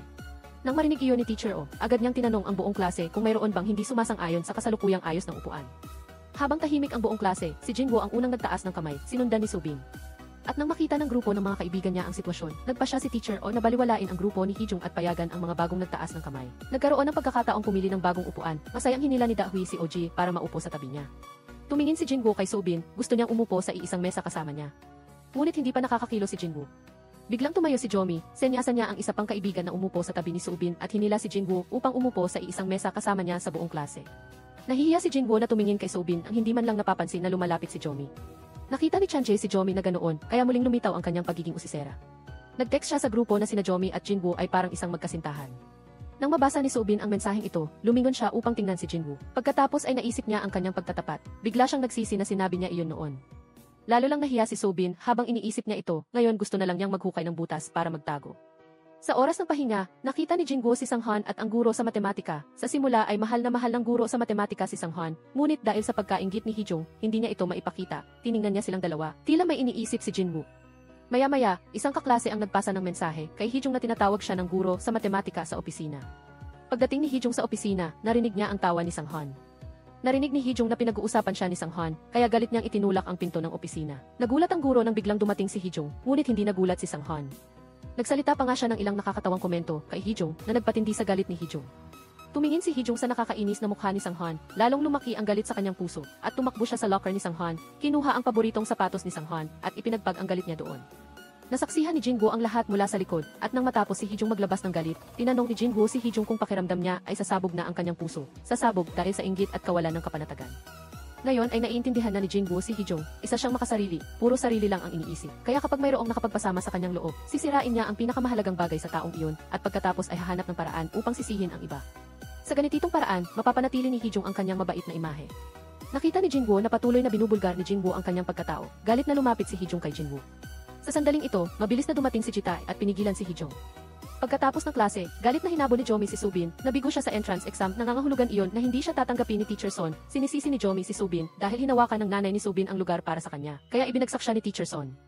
Hindi makapaniwala si Jomi na hindi niya naipasa ang test. Nakita ni So-bin na gustong gumawa ng gulo ni Jomi, kaya pinayuhan niya itong huwag lumampas sa hangganan. Nang makita ng mga nasa paligid ang kanilang pagtatalo, lumapit sila para mamagitan. Napansin ni Jomi na papalapit si Jin-woo, kaya nagkunwari siyang nahihilo at bumagsak kay Jin-woo. Habang inaalalayan ni Jin-woo si Jomi, inosente siyang tumingin kay So-bin, ngunit hindi naiintindihan ni So-bin ang ibig niyang sabihin. Galit siyang tumalikod at umalis, at dumating na ang midterm exam sa oras ng math exam. Biglang sumakit ang tiyan ni So-bin. Sinubukan niyang labanan ang sakit para tapusin ang exam, ngunit sa huli ay kinailangan pa rin niyang humingi ng pahintulot na pumunta sa klinik. Nang marinig iyon ng proctor, lumapit siya para alalayan si Subin. Paglabas ni Subin sa kanyang upuan, labis ang sakit na napaupo siya sa sahig. Nang makita iyon ni Jinwoo, lumapit siya at binuhat si Subin upang umalis. Sa daan, humingi ng pahintulot si Jinwoo sa proctor na payagan si Subin na kunin ang pagsusulit sa klinik. Tiningnan ng proctor ang kalagayan ni Subin, pumayag at bumalik para kunin ang pagsusulit. Pagdating sa klinik, mabilis na binigyan ng doktor si Subin ng pampatanggal sakit at hinintay na lumabas ang epekto ng gamot. Nagpatuloy silang dalawa sa pagsusulit. Nang matapos ang oras, personal na kinuha ng proctor ang kanilang mga papel at dinala sa guro sa matematika. Ngayon, silang dalawa na lang ang nasa klinik. Lalo pang naging awkward ang kapaligiran, hindi alam ni Subin ang sasabihin, kaya nagdahilan na lang siya na iinom ng tubig. Sa sandaling ito, lumapit si Jinwoo kay Subin at sinabing gusto niya ito. Nang makita niyang nakatulala si Subin, natakot si Jinwoo na hindi niya ito narinig kaya patuloy niyang inulit ang kanyang pagtatapat. Ang biglaang pagtatapat ni Jinwoo ay nagpamanhid kay Subin at nang masunog ang kanyang kamay sa mainit na tubig, nagulat siya. Nang makita ito ni Jinwoo, kinuha niya ang tissue upang punasan ang kanyang kamay. Sa sandaling ito, biglang bumukas ang pinto at nagulat silang dalawa at mabilis na nagbitawan ng kamay. Nag-aalala si Hee-jung na lumapit kay Subin at humingi ng paumanhin dahil hindi niya ito maihatid sa klinik. Pagkatapos ay pinatalsik ni Hee-jung si Jinwoo, ngunit ayaw siyang pakinggan ni Jinwoo. Kalmado pa rin siyang umupo sa kama ng pasyente. Maya-maya, dali-daling tumakbo ang nanay ni Subin sa klinik. Nagagalit siyang sinaway si Subin nang makita niya ito. Tinanong kung bakit siya sumasakit ang tiyan sa oras ng math exam sa harap ng mga paninisi ng kanyang ina. Si Subin ay nakikinig lamang ng tahimik. Pagkatapos na ihatid si Subin sa klase, patuloy na pinagmamasdan ng nanay ni Subin si Jinwoo. Pakiramdam niya ay pamilyar si Jinwoo, hanggang sa maalala niya si Jinwoo ang estudyanteng pinilit na lumipat ng paaralan. Sinabihan niya si teacher o nabantayan ito, ayaw niyang makipagkaibigan si Subin sa ganoong uri ng estudyante. Ang masasamang salita ng nanay ni Subin ay tila nagpapagalit sa sakit ni Jinwoo, na lalong nagpapababa ng kanyang kumpiyansa sa sarili. Pagkatapos ng klase, masayang tumakbo si Sang-han para hanapin si Hee-jung upang ihambing ang mga sagot sa math exam. Nakita niyang pinili ni Hee-jung ang tanong bilang 15. Malakas na tinawanan ni Sang-han si Hee-jung dahil ang tamang sagot sa tanong bilang 15 ay D. Nang makita niyang hindi siya pinaniwalaan ni Hee-jung, agad na nilutas ni Sang-han ang problema sa harap niya. Hindi matanggap iyon ni Hee-jung. Tinawagan niya si Teacher Son at pinakiusapan siyang lutasin ang problemang iyon sa matematika para sa kanya. Nang sabihin ni Teacher Son na ang sagot ay D, agad na sumabog si Hee-jung. Galit siyang nagmura at inihagis ang telepono sa lupa. Samantala, si Subin ay dinala na ng kanyang ina sa ospital para magpatingin. Sinabi ng doktor na labis siyang na-stress. Gayunpaman, hindi naman ganoon kaseryoso ang kanyang kalagayan, kailangan lang ng tamang pahinga para gumaling. Pag-uwi, patuloy na inaalala ni Subin ang pagtatapat ni Jinwoo. Matapos niyang magtapat, wala namang anumang ginawa. Ang pagtatapat ay isang ilusyon lamang niya at si Jinwoo ay humihingi ng tulong sa manager ngayon. Hindi niya alam kung ano ang gagawin pagkatapos magtapat. Nakita ng manager ang kanyang pag-aalinlangan at masigasig na tinuruan si Jinwoo. Una sa lahat, dapat siyang mag-text o tumawag sa kasintahan para malaman nitong totoo ang kanyang pagtatapat. At opisyal na silang magkasintahan. Matapos makatanggap ng payo, nagpa siya si Jinwoo na magpadala ng mensahe kay Subin. Ngunit bago pa man niya ito maipadala, sinundan na siya ni Jomi. Pinilit niya siyang ihatid siya pa uwi, ngunit nagdahilan si Jinwoo na kulang sa hangin ang gulong para tumanggi, iniisip na susuko na si Jomi. Ngunit hindi, hinila niya ito sa hintuan ng bus, gusto niyang gamitin ang kanyang bus card. Habang naghihintay sa bus, biglang tinanong ni Jomi si Jinwoo kung gusto niya ba siya o si Subin. Hindi inaasahan ni Jinwoo na mali ang pagkakaintindi na gusto niya si Jomi, at bago pa man siya makapagpaliwanag ng malinaw, hinila na siya ni Jomi sa bus. Ang eksena ng pagsakay nilang dalawa sa bus ay nakita ni Subin mula sa likod. Iniisip ang mga sinabi ni Jomi, lalo pang nalungkot si Subin. Kaya marahil, ang pagtatapat niya noon ay isa lamang ilusyon niya. Pag-uwi niya, titig na titig si Subin sa telepono. Sa huli, nagpa siyang tawagan siya, gusto niyang linawin ang lahat sa kanya. Kahit anong mangyari, mas maganda pa rin kaysa sa pakiramdam ng kawalan ng katiyakan. Sa kasamaang palad, wala sa kamay ni Jinwoo ang kanyang telepono. Matapos siyang bumaba ng bus, aksidente niyang nahulog ang kanyang telepono sa bus. Nang makita ito ni Jomi, kinuha niya ito para kay Jinwoo. Nakita ni Jomi na hindi nakasave ang pangalan ng tumatawag, kaya na-curious siya at sinagot ang tawag. Nakita ni Subin na konektado na ang telepono, kaya mahina siyang tumawag kay Jinwoo. Ngunit hindi niya ito narinig na sumagot. Habang hindi maintindihan ni Subin kung ano ang nangyayari, aksidenteng naputol ang tawag. Lalo itong nagpasakit kay Subin. Kinabukasan, gustong banggitin ni Jinwoo ang tungkol sa pagtatapat, ngunit pinutol siya ni Subin. Nagpasalamat siya kay Jinwoo sa pagdadala sa kanya sa klinik. Kagabi ay tinawagan din niya siya, ngunit hindi niya ito narinig na nagsalita. Ngunit hindi iyon gaanong mahalaga. Salamat pa rin sa kanyang tulong. Tila naguguluhan si Jinwoo nang makita niyang nagmamadaling umalis si Subin. Sa sandaling ito, dinala ni Jomi ang telepono upang ibalik sa kanya. May gusto pang sabihin si Jomi, ngunit hindi interesado si Jinwoo. Nakatuon lamang ang kanyang tingin kay Subin. Dahil sa marka ni Hee-jung sa matematika, pumunta ang nanay ni Hee-jung sa paaralan. Ayaw niyang sa mga susunod na pagsusulit, magkakaroon ng mga tanong tulad ng tanong 15. Hindi iyon kailangan para sa mga estudyante. Gusto sanang magpaliwanag ng guro sa matematika, ngunit pinigilan siya ng vice-principal. Matapos makipagkita sa guro sa matematika, nakipagkita rin ang nanay ni Hee-jung kay Teacher O nang mag-isa. Nabalitaan niyang sinubukan ni Teacher O na makialam sa plano ni Hee-jung. Hindi niya ito ikinatuwa. Umaasa siyang tutularan ni Teacher O ang dating guro at bibigyan ng ganap na kapangyarihan si Hee-jung sa mga desisyon. Bukod pa rito, gusto rin ng nanay ni Hee-jung na magdao si Teacher O ng isang open class para makasali ang mga magulang at masuri ang kanyang kakayahan sa pagtuturo.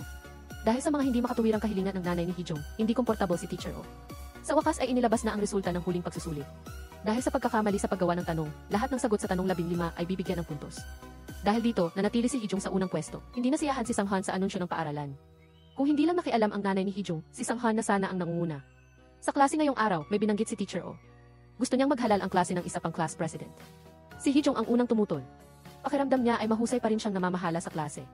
Ngunit ginamit ni Teacher O ang dahilan na gusto niyang bawasan ang pressure kay Hee-jung, kaya hindi na nakapagsalita pa si Hee-jung. Gusto ni Teacher O na magmungkahi ang mga estudyante o magpasa ng sarili nilang kandidatura. Pagkatapos ay magbobotohan ang klase. Habang naghihintay ng mga nominado, patuloy na tinitingnan ni Teacher O si Jinwoo.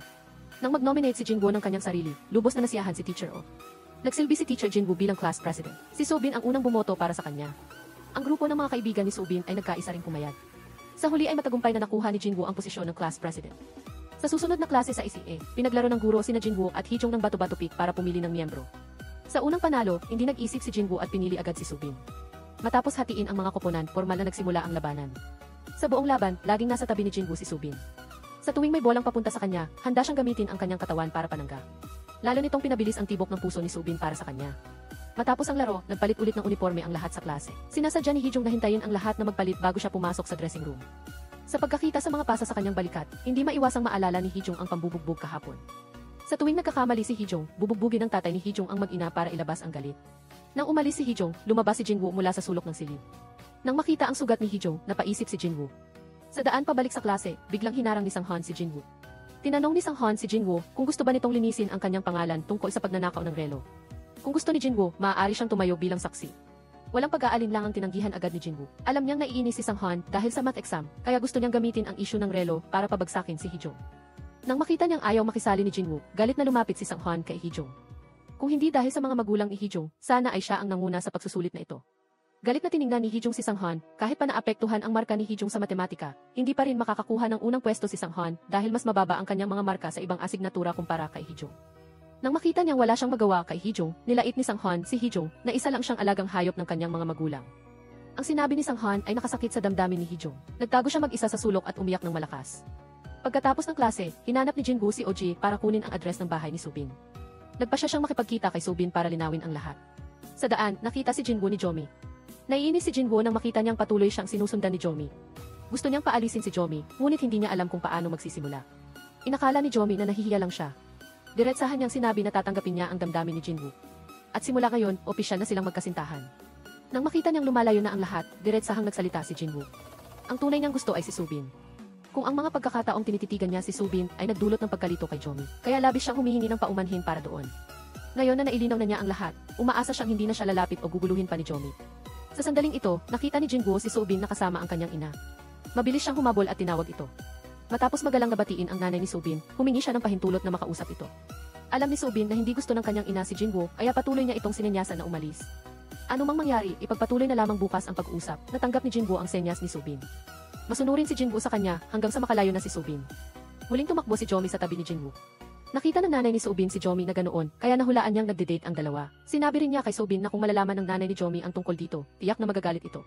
Sino ba naman ang papayag na makipag-date ang anak nila sa ganoong uri ng tao? Kinabukasan, nagdao si Teacher O ng isang open class para masuri ng mga magulang ang kanyang kakayahan. Sa harap ng dose-dose ng mga magulang, kailangan ni Teacher O na pagsumikapan ang kanyang sarili para manatiling kalmado. Nagsimula pa lang ang klase, tumayo na agad si Hee-jung para ipakita ang kanyang galing sa English. Nang makita ni Teacher O na gusto ni Hee-jung na suluhin ang spotlight, sinaway niya si Hee-jung na ito ay isang klase, at hindi isang entablado para sa pagtatanghal ni Hee-jung, at dapat bigyan ng pagkakataon ang ibang mga estudyante na magsalita. Sa sandaling ito, buong tapang na nagtaas ng kamay si Jinwoo upang magsalita. Tumayo siya at tumutol sa sinabi ni Hee-jung at ibinahagi ang kanyang sariling pananaw. Ang kanyang pagbigkas ay ikinagulat ng buong klase. Matapos ang klase, kusa si Jinwoo na nakipagkita kay Soobin para mag-usap. Humingi siya ng paumanhin dahil noong araw ng pagtatapat. Gusto niya sana itong tawagan, ngunit nahulog ang kanyang telepono. Humingi siya ng paumanhin sa kanyang kawalang ingat dahil ito ang unang pagkakataon na nagkagusto siya sa isang tao, kaya hindi pa niya alam kung ano ang gagawin ng magtatapat sana si Jinwoo ulit. Ngunit mabilis na tumakbo palayo si Soobin, at bago pa man maintindihan ni Jinwoo kung ano ang nangyayari, pinagsabihan na siya ni Soobin na lumingon. Lumabas na dumadaan ang mga magulang sa tabi nila, at ayaw ni Soobin na makita siya ng kanyang ina. Nang makaalis ang lahat, lumapit si Jinwoo kay Soobin at inanyayahan siyang manood ng scene. Tiningnan ni Soobin ang gwapong mukha sa harap niya at biglang naalala si Jomi. Tinanong niya kung boyfriend ba ito ni Jomi.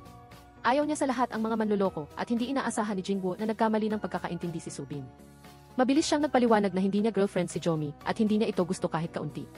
Tanging si Subin lang ang gusto niya, ang pagtatapat ni Jingwoo. Nalunod si Subin sa kaligayahan at sa daan pabalik sa klase, hinarang siya ni Jomi. May gusto siyang sabihin kay Subin. Nang lumabas sila sa kalapit na coffee shop, kusa nang sinabi ni Jomi na gusto niya si Jingwoo. Ikinuwento niya ang kanyang kamakailang mahirap na buhay na nagpaparamdam sa kanya ng pagod. Ngunit sa tuwing nakikita niya si Jingwoo, sumasaya ang kanyang puso. Si Jingwoo ay parang isang magandang payong na lumilitaw sa sandaling umulan, ayaw niyang palampasin ang payong na ito. Ngunit tila may gusto ng iba si Jingwoo, sabi ni Jomi habang nakatingin kay Subin. Tinanong si Subin kung kilala niya kung sino ang gusto ni Jingwoo. Sa biglaang tanong ni Jomi, hindi alam ni Subin kung paano sasagot. Ayaw niyang saktan si Jomi at ayaw din niyang magsinungaling sa kanyang sarili. Sa sandaling ito, lumitaw si Chanje sa tabi ng bintana at nang makita ni Jomi na may dumating, tumayo siya at umalis. Napansin ni Chanje ang kakaibang kilos ni Subin, kaya inanyayahan niya ang kanyang matalik na kaibigan sa kanyang bahay. Dahil sa pagtatanong ng kanyang mga matalik na kaibigan, hindi na nagtago pa si Subin. Inamin niya ang tungkol sa kanya at kay Jingwoo nang makita ng mga kaibigan niya na matagal na pala itong tinatago ni Subin. Agad siyang pinagsabihan ng mga kaibigan niya. Mula ng midterm exam, hindi pa rin matanggap ni Sang-han ang resulta ng kanyang math exam. Pumunta siya sa guro sa matematika para patunayan na siya ang tama.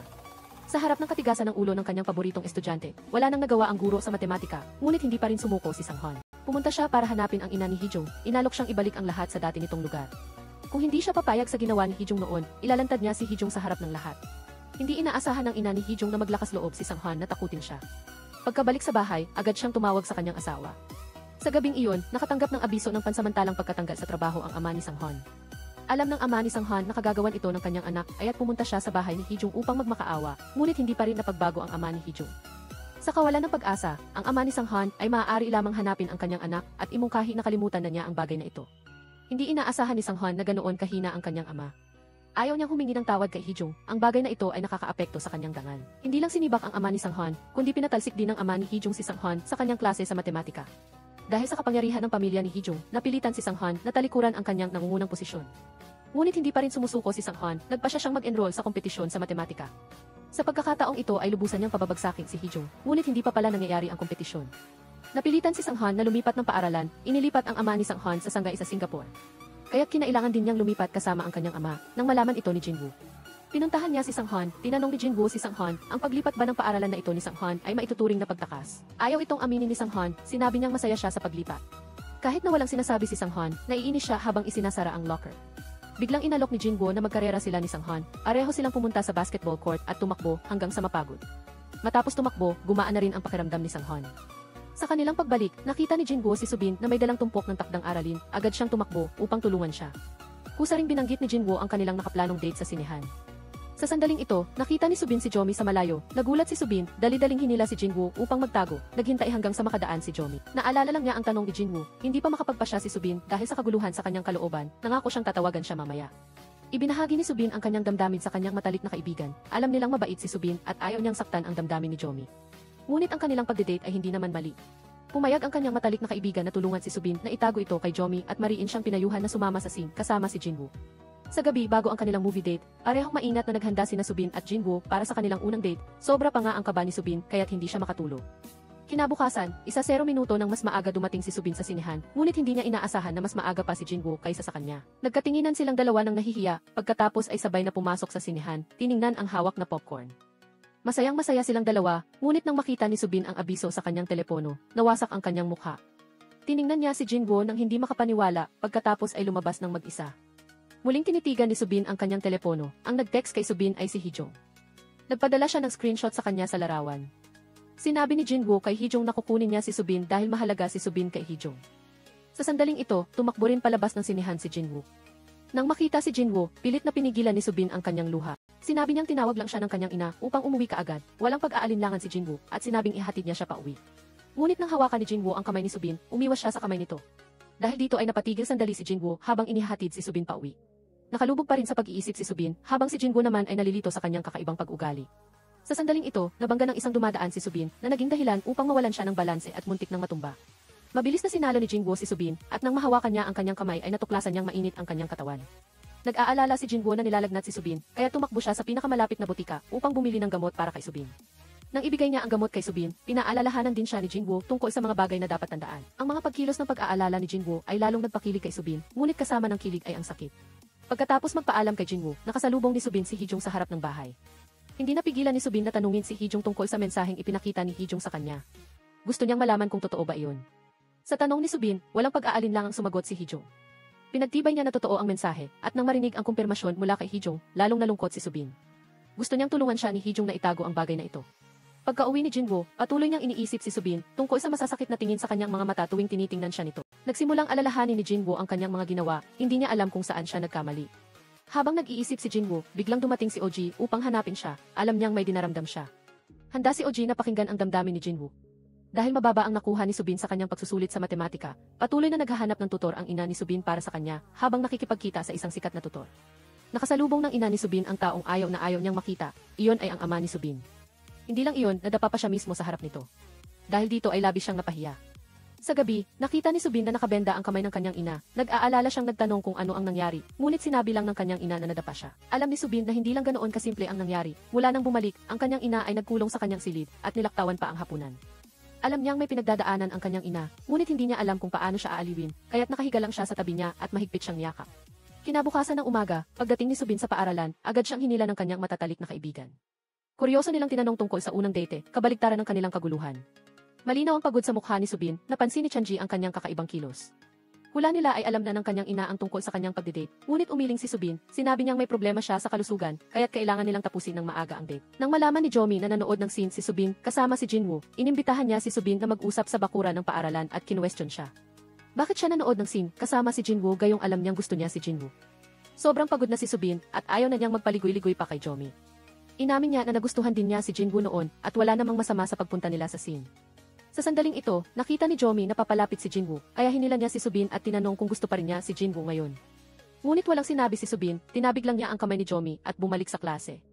Buong araw ng klase, patuloy na nagkatinginan sina Subin at Jinwoo, ngunit walang sinuman ang unang nagsalita. Pagkatapos ng klase, kusang hinintay ni Jinwoo si Subin sa bakuran ng paaralan. Gusto niyang malaman kung saan siya nagkamali, ngunit umiling si Subin, wala siyang ginawang mali.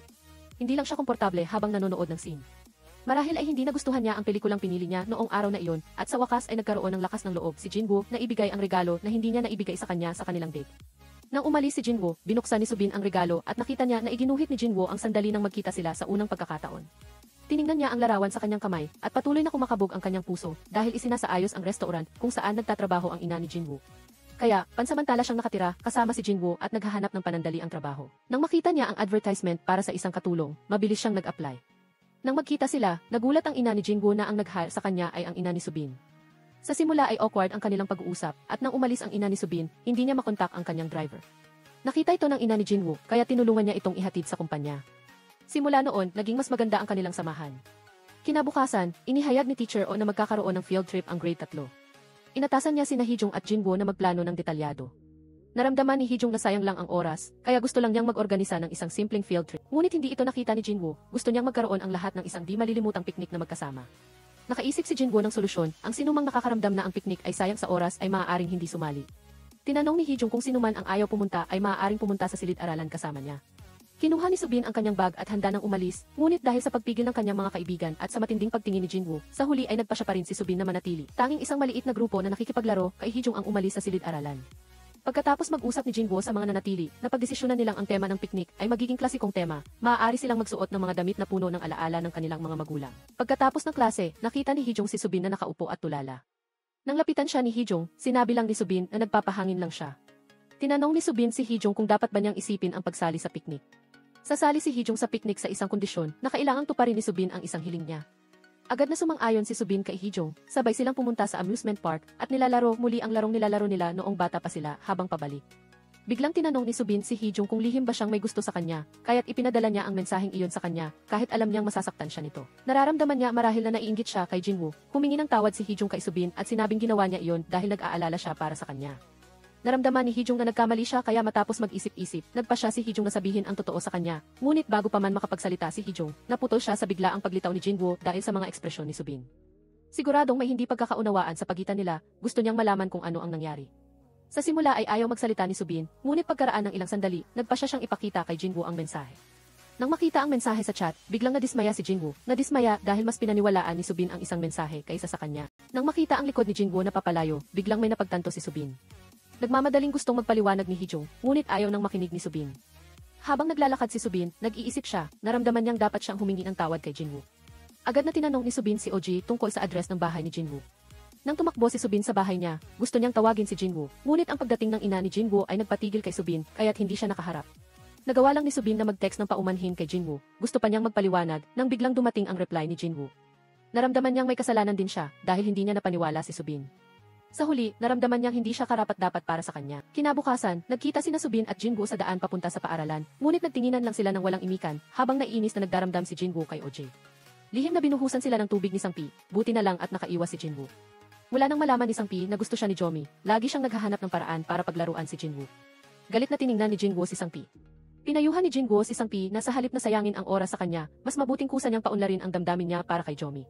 Kung may sapat na tapang si Sangpi na yayain si Jomi lumabas, mabilis na unlad ang kanilang relasyon. Sa payo ni Jinwoo, umupo si Sangpi at seryosong nag-isip. Sa huli, nagpasya si Sangpi na opisyal na ligawan si Jomi. Sa pagtugis ni Sangpi, nanatili pa rin malamig si Jomi sa kanya. Mabilis na dumating ang araw ng field trip at lahat ay labis na nasasabik at naghihintay. At ang pinaka hindi inaasahan ay ang paglitaw ni Sanghon. Akala ng lahat ay lumipat na siya sa Singapore, ngunit mukhang nakipagkasundo si Sanghon sa ama ni Hee-jung tungkol sa kanyang pagbalik sa paaralan. Dahil pinayagan na siya ng ama ni Hee-jung nang makita ang pamilyar na nakakainis na mukha, labis na nainis si Hee-jung. Pagkapasok sa bus, sinadya ni Jomi na magtira ng upuan para kay Jinwoo, ngunit diretsong pumunta si Jinwoo sa likod ng bus. Pagkatapos ng ilang sandali, kinuha ng lahat ang kanilang merienda, nagkataon na kasama ang bento box ni Jinwoo, at magkamukhang magkamukha sina Subin na lalong nagpahanga sa lahat. Ngunit hindi maintindihan ni Jinwoo kung ano ang nangyari nang maghanda pala ng bento box para kay Jinwoo. Nagdagdag ang kanyang ina ng isa pa at ibinigay ito sa ina ni Subin. Pagdating sa lugar, nagtipon ang lahat sa lobby ng hotel. Nag-organisa ang paaralan ng ilang laro para sa kanila, nakita ang nakangiting mukha ni Subin. Tahimik na lumapit si Jinwoo sa kanya, ang kilos na ito ay napansin ni Hee-jung. Mabilis ding lumapit si Hee-jung kay Subin nang mag-utos ang referee na bumuo ng dalawahang grupo. Gustong yakapin ni Hee-jung at Jinwoo si Subin, habang hawak naman ni Jomi ang kamay ni Jinwoo. Nagkakatinginan ang apat na tao, sa huli ay inalis ni Subin ang kamay ng dalawang tao sa tabi niya at tumakbo para yakapin si Jomi. Hindi naman nakabuo ng grupo sina Jinwoo at Hee-jung, kaya agad silang na-disqualify. Pagkatapos ng kompetisyon, nakita ni Dahui si Jomi na nakasuot ng sombrero ni OJ at agad siyang nalungkot. Hinablot ni Dahui ang sombrero ni OJ at tinanong si Jomi kung gusto ba niyang paikot-ikutin ang lahat. Hindi sinagot ni Jomi si Dahui, ngunit hinablot ang buhok ni Dahui bilang ganti. Hindi rin naman mabait si Dahui, agad siyang gumanti kay Jomi. Ang labanan sa pagitan ng dalawang babae ay nagpatakot sa lahat ng nasa paligid. Nang matapos ang labanan, bumalik silang lahat sa kanilang mga silid. Samantala, hinarang ang ina ni Subin ng ama ni Subin, gusto niyang pumayag ang ina ni Subin na magdiborsyo. Ayaw niyang umarte ng masayang mag-asawa kasama siya, ngunit hindi pumayag ang ina ni Subin. Sensitibo ngayon ang panahon para kay Subin, gusto niyang maghintay sila ng aholi na iyon. Hintayin hanggang makapasok si Subin sa kolehiyo, nang makitang ayaw magdiborsyo ng ina ni Subin, pinigilan ng ama ni Subin ang kanyang galit at agad umalis. Nang umalis ang ama ni Subin, hindi napigilan ng ina ni Subin na umiyak ng malakas. Sa sandaling ito, nakita ng ina ni Subin ang ina ni Jinwoo sa malayo, nang makitang nalaman ng iba ang masamang bagay na nangyari sa kanyang pamilya. Labis na nahihiya ang ina ni Subin, sinabi niya sa ina ni Jinwoo na malapit nang gumaling ang kanyang kamay, kaya't hindi na niya kailangang upahan ang ina ni Jinwoo bilang driver. Alam ng ina ni Jinwoo na awkward ang pakiramdam niya, kaya't pansamantala siyang lumayo at bumalik sa picnic. Nakaupo ang lahat ng pila-pila, ang laro nila ngayon ay ang laro ng T-Korte ng katotohanan. Ang guro ang bubunot ng isang tao, at maaaring tanungin ng buong klase ang taong iyon ng ilang tanong kapag turno na ni Subin na mabunot. Agad na tinanong ni Jomi kung gusto pa rin niya si Jinwoo. Sa tanong na ito, hindi makasagot si Subin, nang makitang hindi pa rin sumasagot si Subin. Handa na ang kanyang kaibigan sa tabi niya na isagawa ang parusa sa kanya. Sa sandaling ito, mabilis na tumakbo si Jinwoo para protektahan si Subin. Ang kilos na ito ni Jinwoo ay muling nagpakilig sa puso ni Subin. Kinabukasan ng gabi, nag-organisa ang paaralan ng isang maliit na musical show at nagparehistro rin ang grade 3 para sa isang numero. Ngunit nang malapit nang magsimula ang pagtatanghal, biglang sumakit ang tiyan ng estudyanteng nagparehistro at walang ibang pagpipilian. Kinailangan ni Jinwoo na umakyat sa entablado bilang kapalit ng kanyang kaibigan nang marinig ang matamis na boses ni Jinwoo. Ang lyrics ng kanta ay tila naglalaman ng damdamin ni Jinwoo. Nalunod si Subin sa kanyang boses, ang maikling romansa sa pagitan ng dalawa, tulad ng isang maikling pelikula na tumatakbo sa kanyang isipan. Sa sandaling ito, tila silang dalawa na lang ang nasa mundo.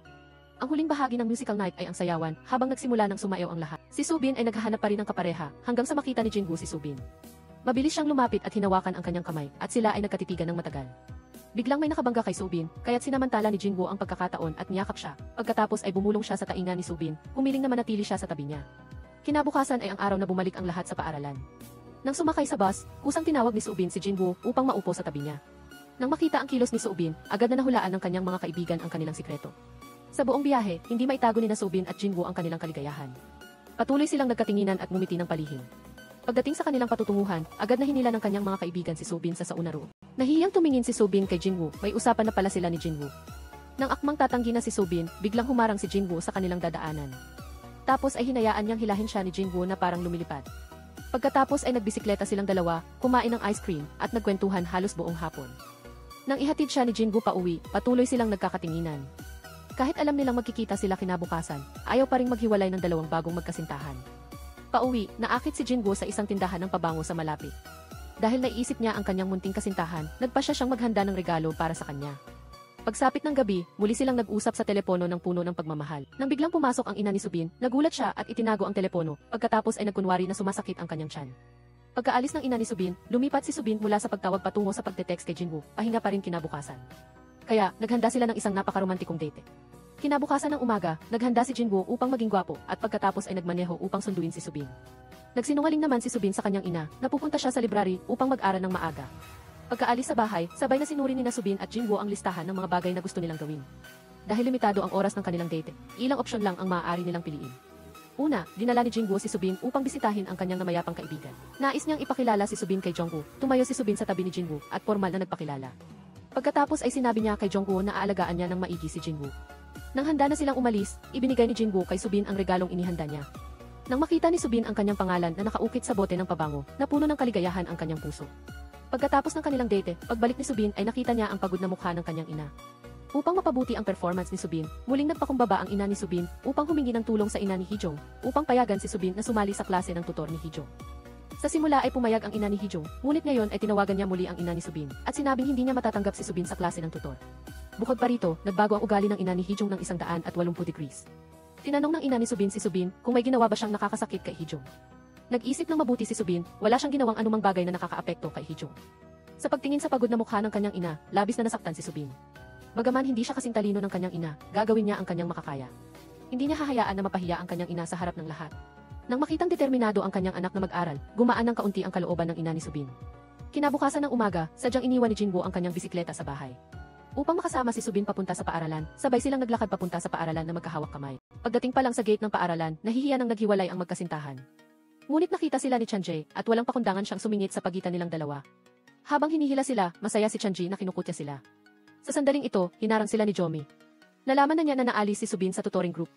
Nang makitang may malas ang iba, hindi napigilan ni Jomi na kutyain si Subin. Gusto sanang ipagtanggol ni Chanjae si Subin, ngunit pinigilan siya ni Subin. Alam ni Subin ang ugali ni Jomi at ayaw din niyang makipagtalo sa kanya. Pagdating nilang dalawa sa pintuan ng silid-aralan, nakasalubong nila si Hee-jung.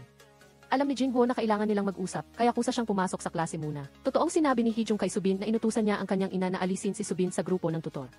Hindi niya matiis na makita si Subin gabi-gabi.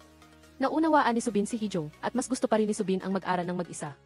Pagkatapos ng klase, nagpatuloy sa pakikipag-date sina Jinwoo at Subin. Sabay silang pumunta sa isang tahimik na coffee shop at bahagyang nagtatakang tinanong ni Subin si Jinwoo. Mula nang mag-date sila, may napansin ba si Jinwoo na nagbago? Iniisip ni Jinwoo ang kanyang kamakailang buhay. Mula nang magustuhan niya si Subin, marahil ay mas madalas na siyang tumitingin sa salamin. Sa bawat pagtingin niya sa salamin, nakikita niya ang kanyang sarili na nasasabik. Dati, bihira siyang tumingin sa salamin, hindi lang iyon. Sa ngayon, mas lalo niyang naaalala si Subin, palagi siyang curious tungkol sa kanya at gustong malaman ang higit pa tungkol kay Subin bago ang totoong iniisip ni Jinwoo. Pareho silang hindi napigilang ngumiti, gustong-gusto niya ang mga mata nito kapag ngumiti ito. Napakatamis ng kapaligiran sa pagitan nilang dalawa, nakita niyang malapit na ang oras para pumasok si Jinwoo. Nag-alok si Subin na ihatid siya sa supermarket, ngunit kailangan muna niyang dumaan sa kanyang bahay. Habang hinihintay ni Jinwoo si Subin na umakyat sa bahay, bigla siyang inubo. Mabilis na bumalik si Subin, ngunit natuklasan niyang nakalimutan niya ang kanyang telepono sa bahay. Nakita niyang inubo ang kanyang kasintahan, tinanong ni Subin kung gusto nitong umakyat sa kanyang bahay upang uminom ng tubig. Saka namumukod tangi, si Jomi pa ang nakikita niya, na lalong nagpakaba kay Dahwi. Hinablot ni Dahwi ang sombrero at tinanong si Jomi kung sinusubukan ba niyang akitin ang lahat. Hindi sinagot ni Jomi si Dahwi, ngunit hinablot ang buhok niya bilang ganti. Hindi rin nagpatalo si Dahwi, agad siyang gumanti. Ang labanan ng dalawang babae ay nagdulot ng takot sa paligid. Nang matapos ang labanan, bumalik silang lahat sa kani-kanilang mga silid. Agad na hinila ng ina ni Jinwoo ang magkasintahan sa isang coffee shop upang magtanong. Sa harap ng tingin ng magulang, inamin ng magkasintahan ang kanilang relasyon. Inakala ni Subin na magagalit ang ina ni Jinwoo dahil maaga silang nagkarelasyon. Ngunit hindi, labis siyang natuwa at hinawakan ang kamay niya. Masaya siya na ang isang kahangahangang babae, tulad ni Subin, ay pumayag na maging unang pag-ibig ng kanyang anak habang nakikipag-usap sa dalawang kabataan. Inihayag din ng ina ni Jinwoo ang dahilan ng kanyang paglitaw sa bahay ni Subin. Habang hinahatid ni Jinwoo ang kanyang ina sa trabaho, pinayuhan siya ng kanyang ina na sabihin ito sa ina ni Subin. Ayaw niyang ang pag-ibig nilang dalawa ay maging isang pag-ibig na kailangang itago. Gusto ni Jinwoo na maghintay pa ng kaunti. Bagong magkasintahan pa lang sila, ay kailangan pa niyang maghanda. Dahil sinabi na ni Jinwoo iyon, wala nang komento ang kanyang ina. Pagkatapos magpaalam sa kanyang ina, nakita ni Jinwoo si Soobin na naghihintay sa kanya. Sinabi ni Jinwoo sa kanya ang mga sinabi ng kanyang ina.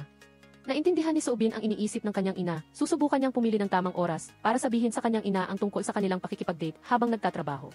Nabasa ni Jinwoo ang isang post tungkol sa pandaraya ni Hee-jung sa nakaraang pagsusulit. Dahil anonymous ang post, sabay-sabay na naghulaan ang lahat tungkol sa nagpost. Ang balita na nandaya ang nangungunang estudyante ay nagdulot ng krisis sa paaralan. Sumasakit ang ulo ng vice-principal sa paghahanap ng paraan upang mapakalma ang publiko. Ginabi si Hee-jung at bumalik sa bahay na bigo. Narinig niya ang pag-uusap ng kanyang mga magulang. Hula ng ina ni Hee-jung na si teacher o ang nagpost. Samantala, ang ama ni Hee-jung ay naghihinala sa kanyang dating homeroom teacher. Hindi tulad nila si Hee-jung. Ang pinaghihinalaan niya ay ang henyong si Sang-hon. Sa panig naman ni Soobin, naghahanap siya ng pagkakataon upang sabihin ang tungkol sa kanilang pagdidate.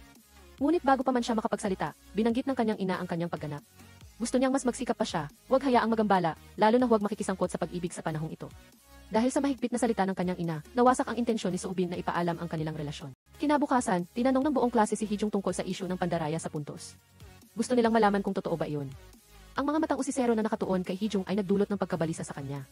Nakita ni Jinwoo na hindi maganda ang sitwasyon, kaya't nagsalita siya upang tulungan si Hee-jung. May kaunting panahon na lang bago ang huling pagsusulit, kaya gumawa si Soobin ng isang mahigpit na plano sa pag-aaral. Gusto niyang subukang pagbutihin ang kanyang mga marka, upang buong kumpiyansa niyang masabi sa kanyang ina na ang kanilang pagdidate ay hindi nakakaapekto sa kanyang pag-aaral. Naramdaman ni Jinwoo ang presyon ni Soobin, pinayuhan niya itong magpakarelax ng kaunti.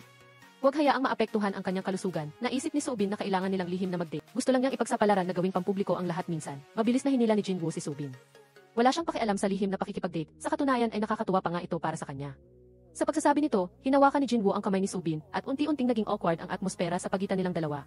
Nang malapit nang mahawakan ni Jinwoo ang labi ni Soobin, biglang tumunog ang telepono niya na nagdulot ng hiya sa kanilang dalawa aya't naghiwalay sila. Ang tumawag ay ang ama ni Soobin, gusto niyang makipagkita kay Soobin upang mag-usap. Gusto ni Soobin na samantalahin ang pagkakataong ito upang ipakilala si Jinwoo sa kanya. Naniniwala siya na magugustuhan ng kanyang ama si Jinwoo kinabukasan. Muling magkasama ang magkasintahan na nag-aral sa parke. Nakitang lalo pang umuunlad ang pag-aaral ni Jinwoo. Masiglang ginulo ni Soobin ang buhok ni Jinwoo bilang papuri at tiningnan naman ni Jinwoo ang masayang mukha ni Soobin. Tapos, bigla niya itong hinalikan sa pisngi. Ang hindi inaasahang halik ni Jinwoo ay nagpakaramdam kay Soobin ng hiya, pero may halo ring saya. Pagkatapos ng 2 oras na pag-aaral, dinala siya ni Soobin para makipagkita sa kanyang ama. Nang makarating sila sa cave, sinabihan ni Soobin si Jinwoo na maghintay sa labas, kakausapin muna niya ang kanyang ama, tapos ay magte-text siya para papasukin ito. Ngunit nang banggitin ng ama ni Soobin ang tungkol sa diborsyo, ayaw na niyang umarte na masaya ang pamilya, pero ang kanyang ina ay ayaw pa ring sumang-ayon. Dahil dito ay napagod siya. Ngayon na malaki na si Soobin, naniniwala siyang maiintindihan niya ang kanyang damdamin. Pinigilan ni Soobin ang kanyang damdamin, ayaw niyang intindihin ang sinabi niya. Naramdaman niyang minsan ay hindi patas ang mga matatanda, madalas nilang sabihin na bata pa siya at dapat lang siyang mag-focus sa pag-aaral, at kapag may nangyari, sasabihin nilang malaki na siya at kailangan niyang umintindi. Naramdaman ni Soobin na makasarili ang mga matatanda, lagi silang nagpapalit ng sinasabi upang masunod ang gusto nila, nakita ang mga luha ng kanyang anak. Nag-aalalang ipinaliwanag ng ama ni Soobin, ngunit ayaw nang makinig ni Soobin sa kanya. Pilit na binawi ni Soobin ang kanyang sarili, pagkatapos ay tumakbo papunta kay Jinwoo. Nagsinungaling siya na abala ang kanyang ama ngayon, kaya hindi niya makilala si Jinwoo. Naramdaman ni Jinwoo ang damdamin ni Soobin. Nagpa siya si Jinwoo na magbakasyon ngayon para makasama si Soobin. Sa buong lakad nila, napansin ni Jinwoo na pilit pa ring ngumingiti si Soobin. Nang magkasama na silang nakaupo, biglang tinanong ni Soobin si Jinwoo kung ano ang pinakapagsisihan niya sa buhay. Nag-isip sandali si Jinwoo, pagkatapos ay ikinuwento ang pagkakataon na pinuntahan niya ang kanyang ama. Sa sandaling tinanong siya ng kanyang ama kung sino siya, hindi niya nagawang sabihin ang kanyang pangalan. Marahil sa alaala ng kanyang ama, wala na ang kanyang imahe. Pinayuhan ni Soobin si Jinwoo na sabihin na ito upang hindi na siya magsisi pa. Dahil sa payo ni Soobin, nagpa siya si Jinwoo na puntahan muli ang kanyang ama. Naghanda rin siya ng maliit na liham at isinuksok ito sa siwang ng pinto ng bahay ng kanyang ama. Pagkatapos gawin ang bagay na iyon, biglang gumaan ang pakiramdam ni Jinwoo. Habang pauwi, tinanong ni Jinwoo si Soobin kung may gusto siyang kainin. Nagkasama silang bumili ng pagkain, pagkatapos ay umuwi sa bahay ni Jinwoo. Ito ang unang pagkakataon na nakapunta si Soobin sa bahay niya. Tuwang-tuwa siyang tiningnan ang lugar kung saan nakatira si Jinwoo. Matapos kumain ng pansit, huminga ng malalim si Soobin at sinabi ang bagay na pinakapinagsisisihan niya. Iyon ay ang pagpigil sa paghihiwalay ng kanyang mga magulang. Noong bata pa siya, nagmungkahi din ang kanyang mga magulang na maghiwalay. Ayaw niyang maghiwalay sila, kaya todo-todo siyang pumigil. Noong panahong iyon, akala niya tama ang ginawa niya, pero ngayon lang niya napagtanto na pinilit lang nilang manatiling magkasama para sa kanya, at siya mismo ang dahilan kung bakit kinailangan nilang magpanggap na masaya. Nadama niya ang pagkakasala sa kanila, hindi alam ni Jinwoo kung paano aliwin si Soobin. Walang awa niyang pinunasan ang mga luha nito, pagkatapos ay marahang yakap si Soobin. Sa sandaling ito, umalingaw ang boses ng ina ni Soobin nang makita ang kanyang ina na dumating. Nagmamadaling ipinaliwanag ni Soobin na gusto niyang hintayin matapos ang final exam bago sabihin sa kanya. Ngunit hindi pa natatapos ni Soobin ang kanyang pangungusap, sinampal na siya ng kanyang ina. Nang makita si Subin na sinasaktan, nag-aalalang lumapit si Jinwoo upang protektahan siya. Ngunit lalo lang nitong ikinagalit ang ina ni Subin. Sinabihan niya si Subin na umalis muna at siya naman ang mananatili upang kausapin si Jinwoo. Direkta niyang tinanong si Jinwoo kung nagtalik na ba sila. Tinanggi agad ni Jinwoo na ang pagmamahalan nila ni Subin ay simpleng pag-ibig lamang at dalisay. Medyo gumaan ang pakiramdam ng nanay ni Subin nang marinig iyon. Hiniling niya kay Jinwoo na hiwalayan si Subin. Alam niyang mabubuting tao si Jinwoo at ang kanyang ina, ngunit hindi niya maaaring i-date ang kanyang Subin. Masakit sa kalooban ni Jinwoo na pumayag sa nanay ni Subin matapos ihatid si Subin sa bahay. Inalis ng kanyang ina ang lahat ng bagay na may kaugnayan kay Jinwoo at binigyan niya si Subin ng pagpipilian. Kung gusto niyang panatilihin ang mga bagay na ito, aalis siya kaagad. Pilit na pinigilan ni Subin ang kanyang luha at tinanong ang kanyang ina, masama ba na mahalin niya si Jinwoo? Pinatunayan ng nanay ni Subin na mali iyon. Si Subin ay ang lahat para sa kanya, ang kanyang tanging pagmamalaki. Hindi niya hahayaan ang isang hamak na tulad ni Jinwoo na maging nobyo nito. Lubusang nabigo si Subin sa kanyang ina. Sinabi niya rito na itapon na lang ang lahat ng iyon at siya naman ay babalik sa kanyang silid upang mag-aral. Masunurin siyang nakinig sa kanyang ina, hindi dahil sa takot siya sa pagbabanta nito. Ayaw lang niyang lalo pang kamuhian ng kanyang ina si Jinwoo. Kinaumagahan, kumuha ang ina ni Subin ng isang pribadong driver para sa kanya. Susunduin ng driver si Subin sa tamang oras. Kung malalate ng 1 minuto si Subin sa pag-uwi mula sa klase, ipapaalam agad ito ng driver sa kanyang ina. Hindi inaasahan ni Subin na gagawin ito ng kanyang ina sa ganoong kalala. Sinubukan niyang magmakaawa sa kanyang ina, ngunit walang saysay nang bumaba si Subin ng sasakyan. Nakita na siya ng kanyang matatalik na kaibigan. Nakita si Subin na inihahatid sa paaralan. Hindi maintindihan ni Chanje kung ano ang nangyayari. Mabilis silang in-update ni Jomi na alam na ng nanay ni Subin ang tungkol sa pakikipag-date niya. Malamang na ang driver na ito ang nagbabantay kay Subin. Gustong lapitan ni Jinwoo si Subin para kausapin. Ngunit sa ilalim ng tingin ng driver, nagawa lang nilang tingnan ang isa't isa bago umiwas. Pagkapasok sa eskwelahan, sinamantala nila ang pagkakataong magkita bago magklase. Ipinagbigay alam ni Subin na kinumpiska na ng kanyang ina ang kanyang cellphone. Mula ngayon hindi na rin sila makapag-text sa isa't isa. Humingi siya ng paumanhin kay Jinwoo dahil sa mga masasakit na salitang sinabi ng kanyang ina sa kanya. Hindi siya sinisisi ni Jinwoo. Marahan niyang hinaplos ang ulo ni Subin para aliwin. Umaasa siyang malalampasan nilang dalawa ang pagsubok na ito. Sa halip na malungkot, naisip ni Jinwoo na dapat silang mag-focus sa pag-aaral. Palagi siyang nasa tabi ni Subin at susuportahan ito. Hindi lang nagpabantay ang nanay ni Subin sa kanya. Pumunta pa siya sa eskwelahan para kausapin si Teacher O. At hiniling kay Teacher O na huwag hayaang makipag-ugnayan si Subin kay Jinwoo. Hindi sumang-ayon si Teacher O sa nanay ni Subin. Magkaklase naman sina Subin at Jinwoo. Paano niya mapipilit ang dalawang hindi mag-ugnayan? Isa pa, hindi naman masamang bata si Jinwoo. Nang makita ni Teacher O na hindi siya sinusunod, medyo nagalit ang nanay ni Subin. Sinisisi niya si Teacher O na isang irresponsableng guro. Ang mga salita ng nanay ni Subin ay ikinagalit ni Teacher O. Hindi maintindihan ni Teacher O kung ano ang problema sa mga magulang. Bakit kailangan nilang pilitin ang kanilang mga anak na gawin ang gusto nila? Hindi ito bilangguan. At hindi rin siya isang warden. Pinatahimik ng mga salita ni Teacher O ang kanyang bibig. Pagkaalis sa faculty room, nakita ng nanay ni Subin si Jinwoo. Nangako si Jinwoo na hindi siya makikipag-ugnayan kay Subin. Sana lang ay bigyan niya ito ng kaunting kalayaan. Ngunit bahagya lang umiti ang nanay ni Subin. Pagkatapos ay sinabing titingnan muna niya ang saloobin ni Subin. Nang tumunog ang bell sa klase, sinimula ni teacher ang kanyang aralin. Nakita ang malungkot na mukha sa ibaba. Wala na rin ganang magturo si Teacher O. Tinawag niya ang klase para lumabas kasama siya. Humiga si Teacher O sa football field. Pagkatapos ay sinabihan ang klase na tumingin sa langit. Panatilihin ang klase ngayon para makapagpahinga ang isip. Pagbalik mula sa football field, hinanap ni Jita si Jinwoo. Bagamat alam niyang huli na, gusto pa rin ni Jita na humingi ng tawad kay Jinwoo. Pasensya na sa mga nakaraang hangal na ginawa niya. Tinanggap ni Jinwoo ang paghingi ng tawad ni Jita. Ngunit hindi pa rin niya ito mapatawad. Pagkatapos ng klase, naghihintay na ang driver kay Subin sa gate ng paaralan. Lumingon si Subin para tingnan si Jinwoo sa likod kahit na gusto nilang magkasama. Ngunit nagawa lang nilang tingnan ang isa't isa mula sa malayo. Mula nang sumakay siya sa kotse, malungkot pa rin ang pakiramdam ni Subin. Sa sandaling ito, biglang lumitaw si Jinwoo sa labas ng bintana. Pagiging masaya ni Subin na makita si Jinwoo na pilit na nagbibisikleta na sumusunod sa kanya. Ang ngiti sa labi ni Subin ay nagpagaan din sa pakiramdam ni Jinwoo. Matapos magpaalam kay Subin, pumunta si Jinwoo sa isang art center. May talento na siya sa pagguhit noon pa, at ngayon ay sinimulan na niyang seryosohin ang kanyang kinabukasan. Mag-aaral pa siya ng mga kasanayan at susubukan na makapasa sa isang art school. Unti-unti niyang sisikapin na tanggapin siya ng ina ni Subin. Malapit na ang final exam, biglang nakatanggap si Hee-jung ng email mula sa isang estranghero. Sa liham, sinabi ng taong iyon na dinaya ng kanyang mga magulang ang kanyang mga marka. Tinulungan nila siyang itama ang dalawang maling sagot, kaya siya ang nanguna sa pagsusulit noong nakaraang taon. Hindi makapaniwala si Hee-jung sa nakita niya. Naalala niya ang pagsusulit noong nakaraang taon. Noong panahong iyon, akala niya nagkamali lang siya ng alaala, at hindi niya inisip na binago ni Teacher Kim ang kanyang mga sagot. Binantaan pa ng nagpadala ng liham si Hee-jung. Kung hindi niya aaminin, sisirain ito ang kanyang buhay. Sa mga sumunod na araw, patuloy na binabagabag si Hee-jung ng email na iyon. Dumating ang araw ng final exam pagkatapos ng pagsusulit, nagkasama-sama ulit sila para suriin ang mga sagot. Napakaganda ng resulta ng math exam ni Jinwoo at Subin. Nakakuha ng perpektong score si Subin. Samantalang 4 na tanong lang ang mali ni Jinwoo. Nang ibalita ni Subin ito sa kanyang ina, labis itong natuwa. At tinanong si Subin kung may gusto ba siyang premyo. Sa kabaliktaran ng tuwa ng kanyang ina, hindi makaramdam ng saya si Subin. Tinanggihan niya ang regalo ng kanyang ina, gusto lang niyang umuwi at magpahinga. Matapos ilagay ang telepono ng kanyang ina, nakita ni Subin si Dahui na nawalan ng malay. Dinala ni Subin at ng iba pa si Dahui sa infirmary. Dahil nag-away sina Oji at Dahui kamakailan, madalas na hindi kumakain si Dahui. Nang makita ni Jomi si Oji na dumating, hinilan niya ang kanyang mga kaibigan para umalis muna. Pagkaalis nila, pinatalsik din ni Dahui si Oji. Nadama ni Oji na dapat siyang maging tapat sa kanya. Umamin siya kay Dahui na may gusto siyang isang tao, ngunit hindi ito babae. Ang espesyal na pagmamahalan na ito ay nakakalito rin sa kanya. Hindi inaasahan ni Dahui na iyon ang katotohanan. Naalala niya ang ilang nakaraang pangyayari. Tinanong niya si OJ, ang taong gusto niya ba ay si Hijong. Sa tanong ni Dahui, nanahimik si OJ at hindi sumagot. Nalaman agad ni Dahui na iyon ang totoo.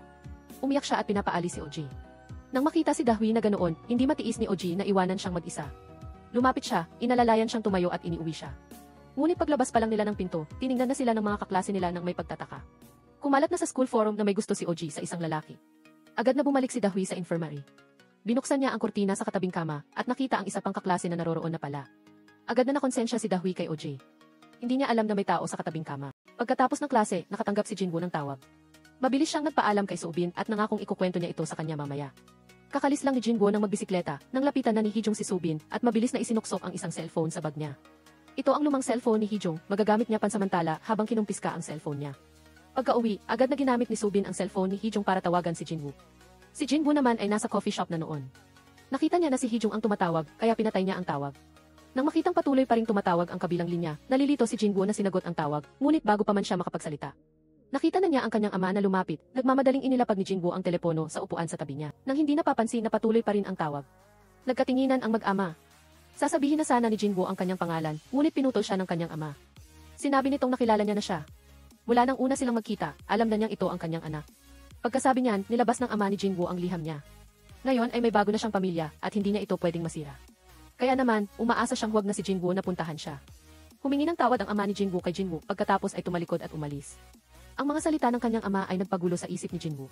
Tahimik siyang nakatitig sa mga taong dumadaan sa labas. Narinig ni Subin ang buong pag-uusap ng mag-ama.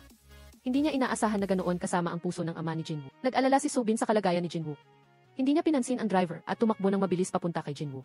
Nagulat si Jinwoo sa pagdating ni Subin, ngunit ayaw niyang makita ni Subin ang kanyang kalunos-lunos na kalagayan. Pilit siyang umiti at sinabing maayos lang siya, pagkatapos ay tumalikod at umalis. Sa aking pagdating, nagpa siya si Jinwoo na pumunta muli sa bahay ng kanyang ama. Pagdating niya roon, hindi sinasadya niyang nasalo ang isang bumabagsak na bola. Ang naghulog ng bola ay ang bagong anak ng kanyang ama, nakikita ang matalino at mapaglarong bata sa harap niya. Umaasa si Jinwoo na maging matapang ang bata paglaki nito. Sa sandaling ito, may tumawag kay Jinwoo na nagpagulat sa kanya. Ngunit hindi siya ang tinawag, kundi ang bata sa harap niya. Nalaman niyang Jinwoo din pala ang pangalan ng bata. Tiningnan niya ang kanyang ama na hindi makapaniwala. Matapos ihatid ang kanyang asawa at anak sa loob ng bahay, muling kinausap ng ama ni Jinwoo si Jinwoo. Tinanong ni Jinwoo ang dahilan kung bakit ginamit niya ang kanyang pangalan para sa bata. Ipinaliwanag ng ama ni Jinwoo na nakaramdam siya ng pagkakasala kay Jinwoo, kaya nang pangalanan niya ang kanyang bagong anak, ginawa niya itong katulad ng pangalan niya. Nais niyang gamitin ito bilang paraan upang pagalingin ang mga kasalanan sa kanyang puso.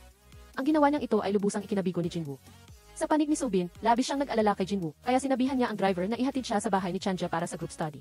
Pagkatapos ay naghanap ng paraan upang makatakas mula sa bahay ni Chanje. Naglakad si Subin papunta sa harap ng supermarket kung saan nagtatrabaho si Jinwoo at nag-iwan ng liham sa lugar kung saan madalas iparada ni Jinwoo ang kanyang bisikleta. Nang papasok na si Jinwoo sa trabaho, nakita niya ang liham ni Subin. Dahil sa mga salita ng pag-aliw ni Subin, sa wakas ay bumuti na rin ang pakiramdam ni Jinwoo. Huminga siya ng malalim at nagpatuloy sa pag-aaral at pagtatrabaho. Mas magsisikap pa siya upang maging sandigan ni Subin. Kinabukasan, dinala ni Subin ang telepono para isauli kay Hijong. Pagpasok sa klase, gusto ng lahat na alamin ang tungkol kay OJ. Hindi matiis ni Sanghan ang mga chismis na iyon, kaya't sinabihan niya ang mga taong iyon na manahimik. Normal lang kung sino man ang gusto ni OJ. Ang pagtatanggol ni Sanghan sa kanyang kaibigan ay nagpangiti kay Jomi nang hindi niya namamalayan. Pagpasok ni Hijong sa silid-aralan, hindi napigilan ng lahat na magusisa. Hindi maintindihan ni Hijong kung ano ang nangyayari. Nang mabasa niya ang mga mensahe sa group chat ng klase, nalilito si Hijong na pinatay ang kanyang telepono. Sa oras ng break, tinawag si Hijong sa opisina. Dumating ang Education Department sa paaralan upang imbestigahan ang kaso ng pagdaya ni Hijong sa mga marka. Sa tanong ni Tansha, matapat na umamin si Hijong at pumayag na makipagtulungan sa investigasyon. Ipinabatid ni Tansha kay Hijong na kung totoo ang pagdaya sa mga marka, makakakuha si Hijong ng 0 sa pandaraya. Nangangahulugan ito na mawawala rin ang kanyang posisyon bilang nangunguna sa buong antas. Matapos umalis ni Tansha, nanatili pa rin si Hijong na mag-isa sa opisina. Pagdating ng gabi, nagmamadaling tumakbo si Jita sa pinagtatrabahuhan ni Jinwoo. Matagal na niyang hindi nakontak si Hijong. Sinabi ni Jinwoo na hindi siya interesado sa mga bagay ni Hijong. Ngunit pagkaalis ni Jitae, kinuha pa rin niya ang payong at hinanap si Hijong matapos ang ilang sandali ng paghahanap. Sa huli, nakita nila si Hijong na nagpapaulan sa gilid ng ilog. Nag-aalalang tinawag ni Jitae si Hijong upang bumalik. Hindi lamang bumalik si Hijong kundi sumigaw pa para paalisin si Jitae. Nakita ni Jinwoo ang kasalukuyang kalagayan ni Hijong kaya lumapit siya sa harapan nito. Sa kanyang paningin, si Hijong ngayon ay parang isang duwag. Kung alam mong nagkamali ka, kailangan mong maging matapang na harapin ang lahat at itama ang iyong pagkakamali. Kinaumagahan, humingi ng tawad si Hijong sa klase at sinabing aalis na siya sa posisyon bilang class president. Sa oras ng recess, humingi ng tulong si Subin sa kanyang matatalik na kaibigan. Ngayon kasi ang kaarawan ni Jinwoo. Dati na silang nagpromise na magkasama nilang ipagdiriwang ang kaarawan, ngunit binantayan siya ng kanyang ina. Agad na naintindihan ng kanyang mga kaibigan ang ibig niyang sabihin. Pagkatapos ng klase, pinuntahan ng grupo ang bantay at nagmakaawa na payagan si Subin na lumabas. Dahil sa kanilang matinding pagmamakaawa, sa wakas ay lumambot ang puso ng bantay at nakuha nila ang pahintulot ng bantay. Mabilis na inayusan ng grupo si Subin at inayos ang dekorasyon para sa kaarawan ni Jinwoo. Lubos na nagulat si Jinwoo sa simpleng birthday party na ito. At lalo pa siyang nagulat nang makita ang kanyang magandang nobya. Upang mabigyan ng mas maraming oras ang dalawa, kusa silang umalis ng grupo. Ang makasama si Subin ay nagpasaya kay Jinwoo, ngunit naalala pa rin niya ang sinabi ng ina ni Subin. Matapos tanggapin ang regalo, hinimok ni Jinwoo si Subin na umuwi. Nang makita niyang pilit siyang pinauwi ni Jinwoo, nalungkot si Subin. Marami siyang pinagdaanan para lang makapunta rito. Gusto pa niya itong makasama ng kaunti, narinig ang kanyang mga salitang puno ng sama ng loob. Para akong sinasakal ang puso ni Jinwoo, gusto rin niyang makasama si Subin, ngunit kailangan niyang pigilan ang kanyang sarili. Nangako siya sa ina ni Subin na hindi na niya ito muling makikita. Kung malaman ng ina ni Subin na sinira niya ang kanyang pangako, lalo lang siyang magiging masama sa paningin nito. Sa sandaling ito, biglang yakap ni Subin si Jinwoo, wala siyang pakialam sa lahat. Ngayon ay gusto lang niyang makasama ang kanyang minamahal. Sa malambing na yakap ni Subin, hindi na rin napigilan ni Jinwoo ang kanyang damdamin. Marahan niyang hinagkan ang labi nito. Pagkatapos ng halik, iniuwi ni Jinwoo si Subin. Sa daan, masaya silang nagkwentuhan. Pag-uwi, kusa na inamin ni Subin na sinira niya ang kanyang pangako. Nangako siyang ito na ang huling beses, sisikapin niyang mag-aral at makamit ang mga hinihingi niya. Ipinaliwanag ni Subin ang isang lalaki, pagkatapos ay hinintay ang reaksyon ng kanyang ina. Nakakagulat na hindi nagalit ang kanyang ina, ibinalik pa nga niya ang telepono kay Subin. Nalaman pala niya mula sa tawag ng ina ni Jinwoo na kaarawan pala ni Jinwoo ngayon, batay sa kanyang sariling hula. Dumiretso ang ina ni Subin sa bahay ni Jinwoo, nakita niya si Subin at ang kanyang mga kaibigan na nagdiriwang ng kaarawan ni Jinwoo. Napagtanto niyang mahal na ni Subin si Jinwoo at hindi na epektibo ang kanyang pagbabawal. Kaya naman, nakipagkita siya sa ina ni Jinwoo. Umaasa siyang mailipat ng eskwelahan ng ina ni Jinwoo si Jinwoo. Sinubukan niyang isipin ang paglipat ng eskwelahan ni Subin, ngunit ang kanyang trabaho ay nasa Seoul lahat. Nang marinig iyon ng ina ni Jinwoo, nawalan siya ng masabi. Alam ng ina ni Subin na makasarili siya, kahit alam niyang mabuting tao si Jinwoo. Ngunit hindi niya hahayaan na magkarelasyon ang dalawa, lalo na ngayong malapit na ang kanilang college entrance exam. Galit na tumayo ang ina ni Jinwoo, siya mismo ay isang ina rin. Katulad ng ina ni Subin, kaya niyang gawin ang lahat para sa kanyang anak. Ngunit higit sa lahat, nirerespeto niya ang nararamdaman ng kanyang anak. Ayaw niyang tapakan ang pag-ibig ni Jinwoo. Samantala, si Jinwoo naman ay nasa art academy na inirekomenda ni Teacher Oh. Nang makita ng guro ang mga drawing ni Jinwoo, kinilala niyang may talento si Jinwoo. Upang maihanda ang kanyang aplikasyon sa universidad, kailangan pang mas magsumikap si Jinwoo. Pagkatapos ng klase, nagmadali na namang tumakbo si Jinwoo sa kanyang part-time na trabaho. Hanggang sa paglubog ng gabi, nagkaroon lamang si Jinwoo ng oras upang buksan ang regalo ni Subin. Mula nang malaman ang direksyon ni Jinwoo, marami nang sinaliksik si Subin tungkol sa mga gamit sa pagguhit, bukod sa maliit na regalo. Sumulat din si Subin ng liham, nagpapahayag ng kanyang suporta kay Jinwoo. Lubos na naantig si Jinwoo sa regalo ni Subin, simula pa noong kanyang kaarawan. Araw-araw, pagkatapos ng klase, nagmamadali si Jinwoo na pumunta sa akademya, pagkatapos ay nagmamadali na namang magtrabaho part-time. Ang pagmamadali ay nakakapagod sa katawan ni Jinwoo, ngunit puno naman siya ng kagustuhang lumaban. Ngayong gabi, biglang na-miss ni Jinwoo si Subin. Agad siyang nagbisikleta papunta sa harap ng bahay ni Subin, at ngumiti habang nakatingin sa bintana ng silid ni Subin. Mahina siyang bumulong ng tea goodnight. Nang akmang babalik na siya, biglang lumitaw si Subin sa tabi niya. Nang makita si Subin, hindi na itago ni Jinwoo ang ngiti sa kanyang mga labi. Umiti rin si Subin habang nakatingin sa kanya. Sa sandaling ito, biglang dumugo ng malakas ang ilong ni Jinwoo na parang ulan. Nagpanik si Subin at naghanap ng tissue para pigilan ang pagdurugo. Nang huminto ang pagdurugo, magkasama silang umupo at nag-usap. Pagod na sumandal si Jinwoo sa balikat ni Subin nang makita ang kanyang nobyo na ganoon. Lubos na nasasaktan si Subin, ngunit wala siyang magawa kundi marahang haplusin ang kanyang ulo upang bigyan siya ng lakas. Kinaumagahan, ipinahayag ni Teacher O ang resulta ng final exam sa buong klase. Ang pagiging ika-negatibo 36 na pwesto ni Hijong ay ikinagulat ng lahat. Hindi lang iyon, ngayong araw ay nagsagawa pa ng karagdagang investigasyon ang Departamento ng Edukasyon. Tungkol sa bullying sa pagitan ni Hijong at Jinwoo, tinawag din sina Teacher O at Jitae para tanungin.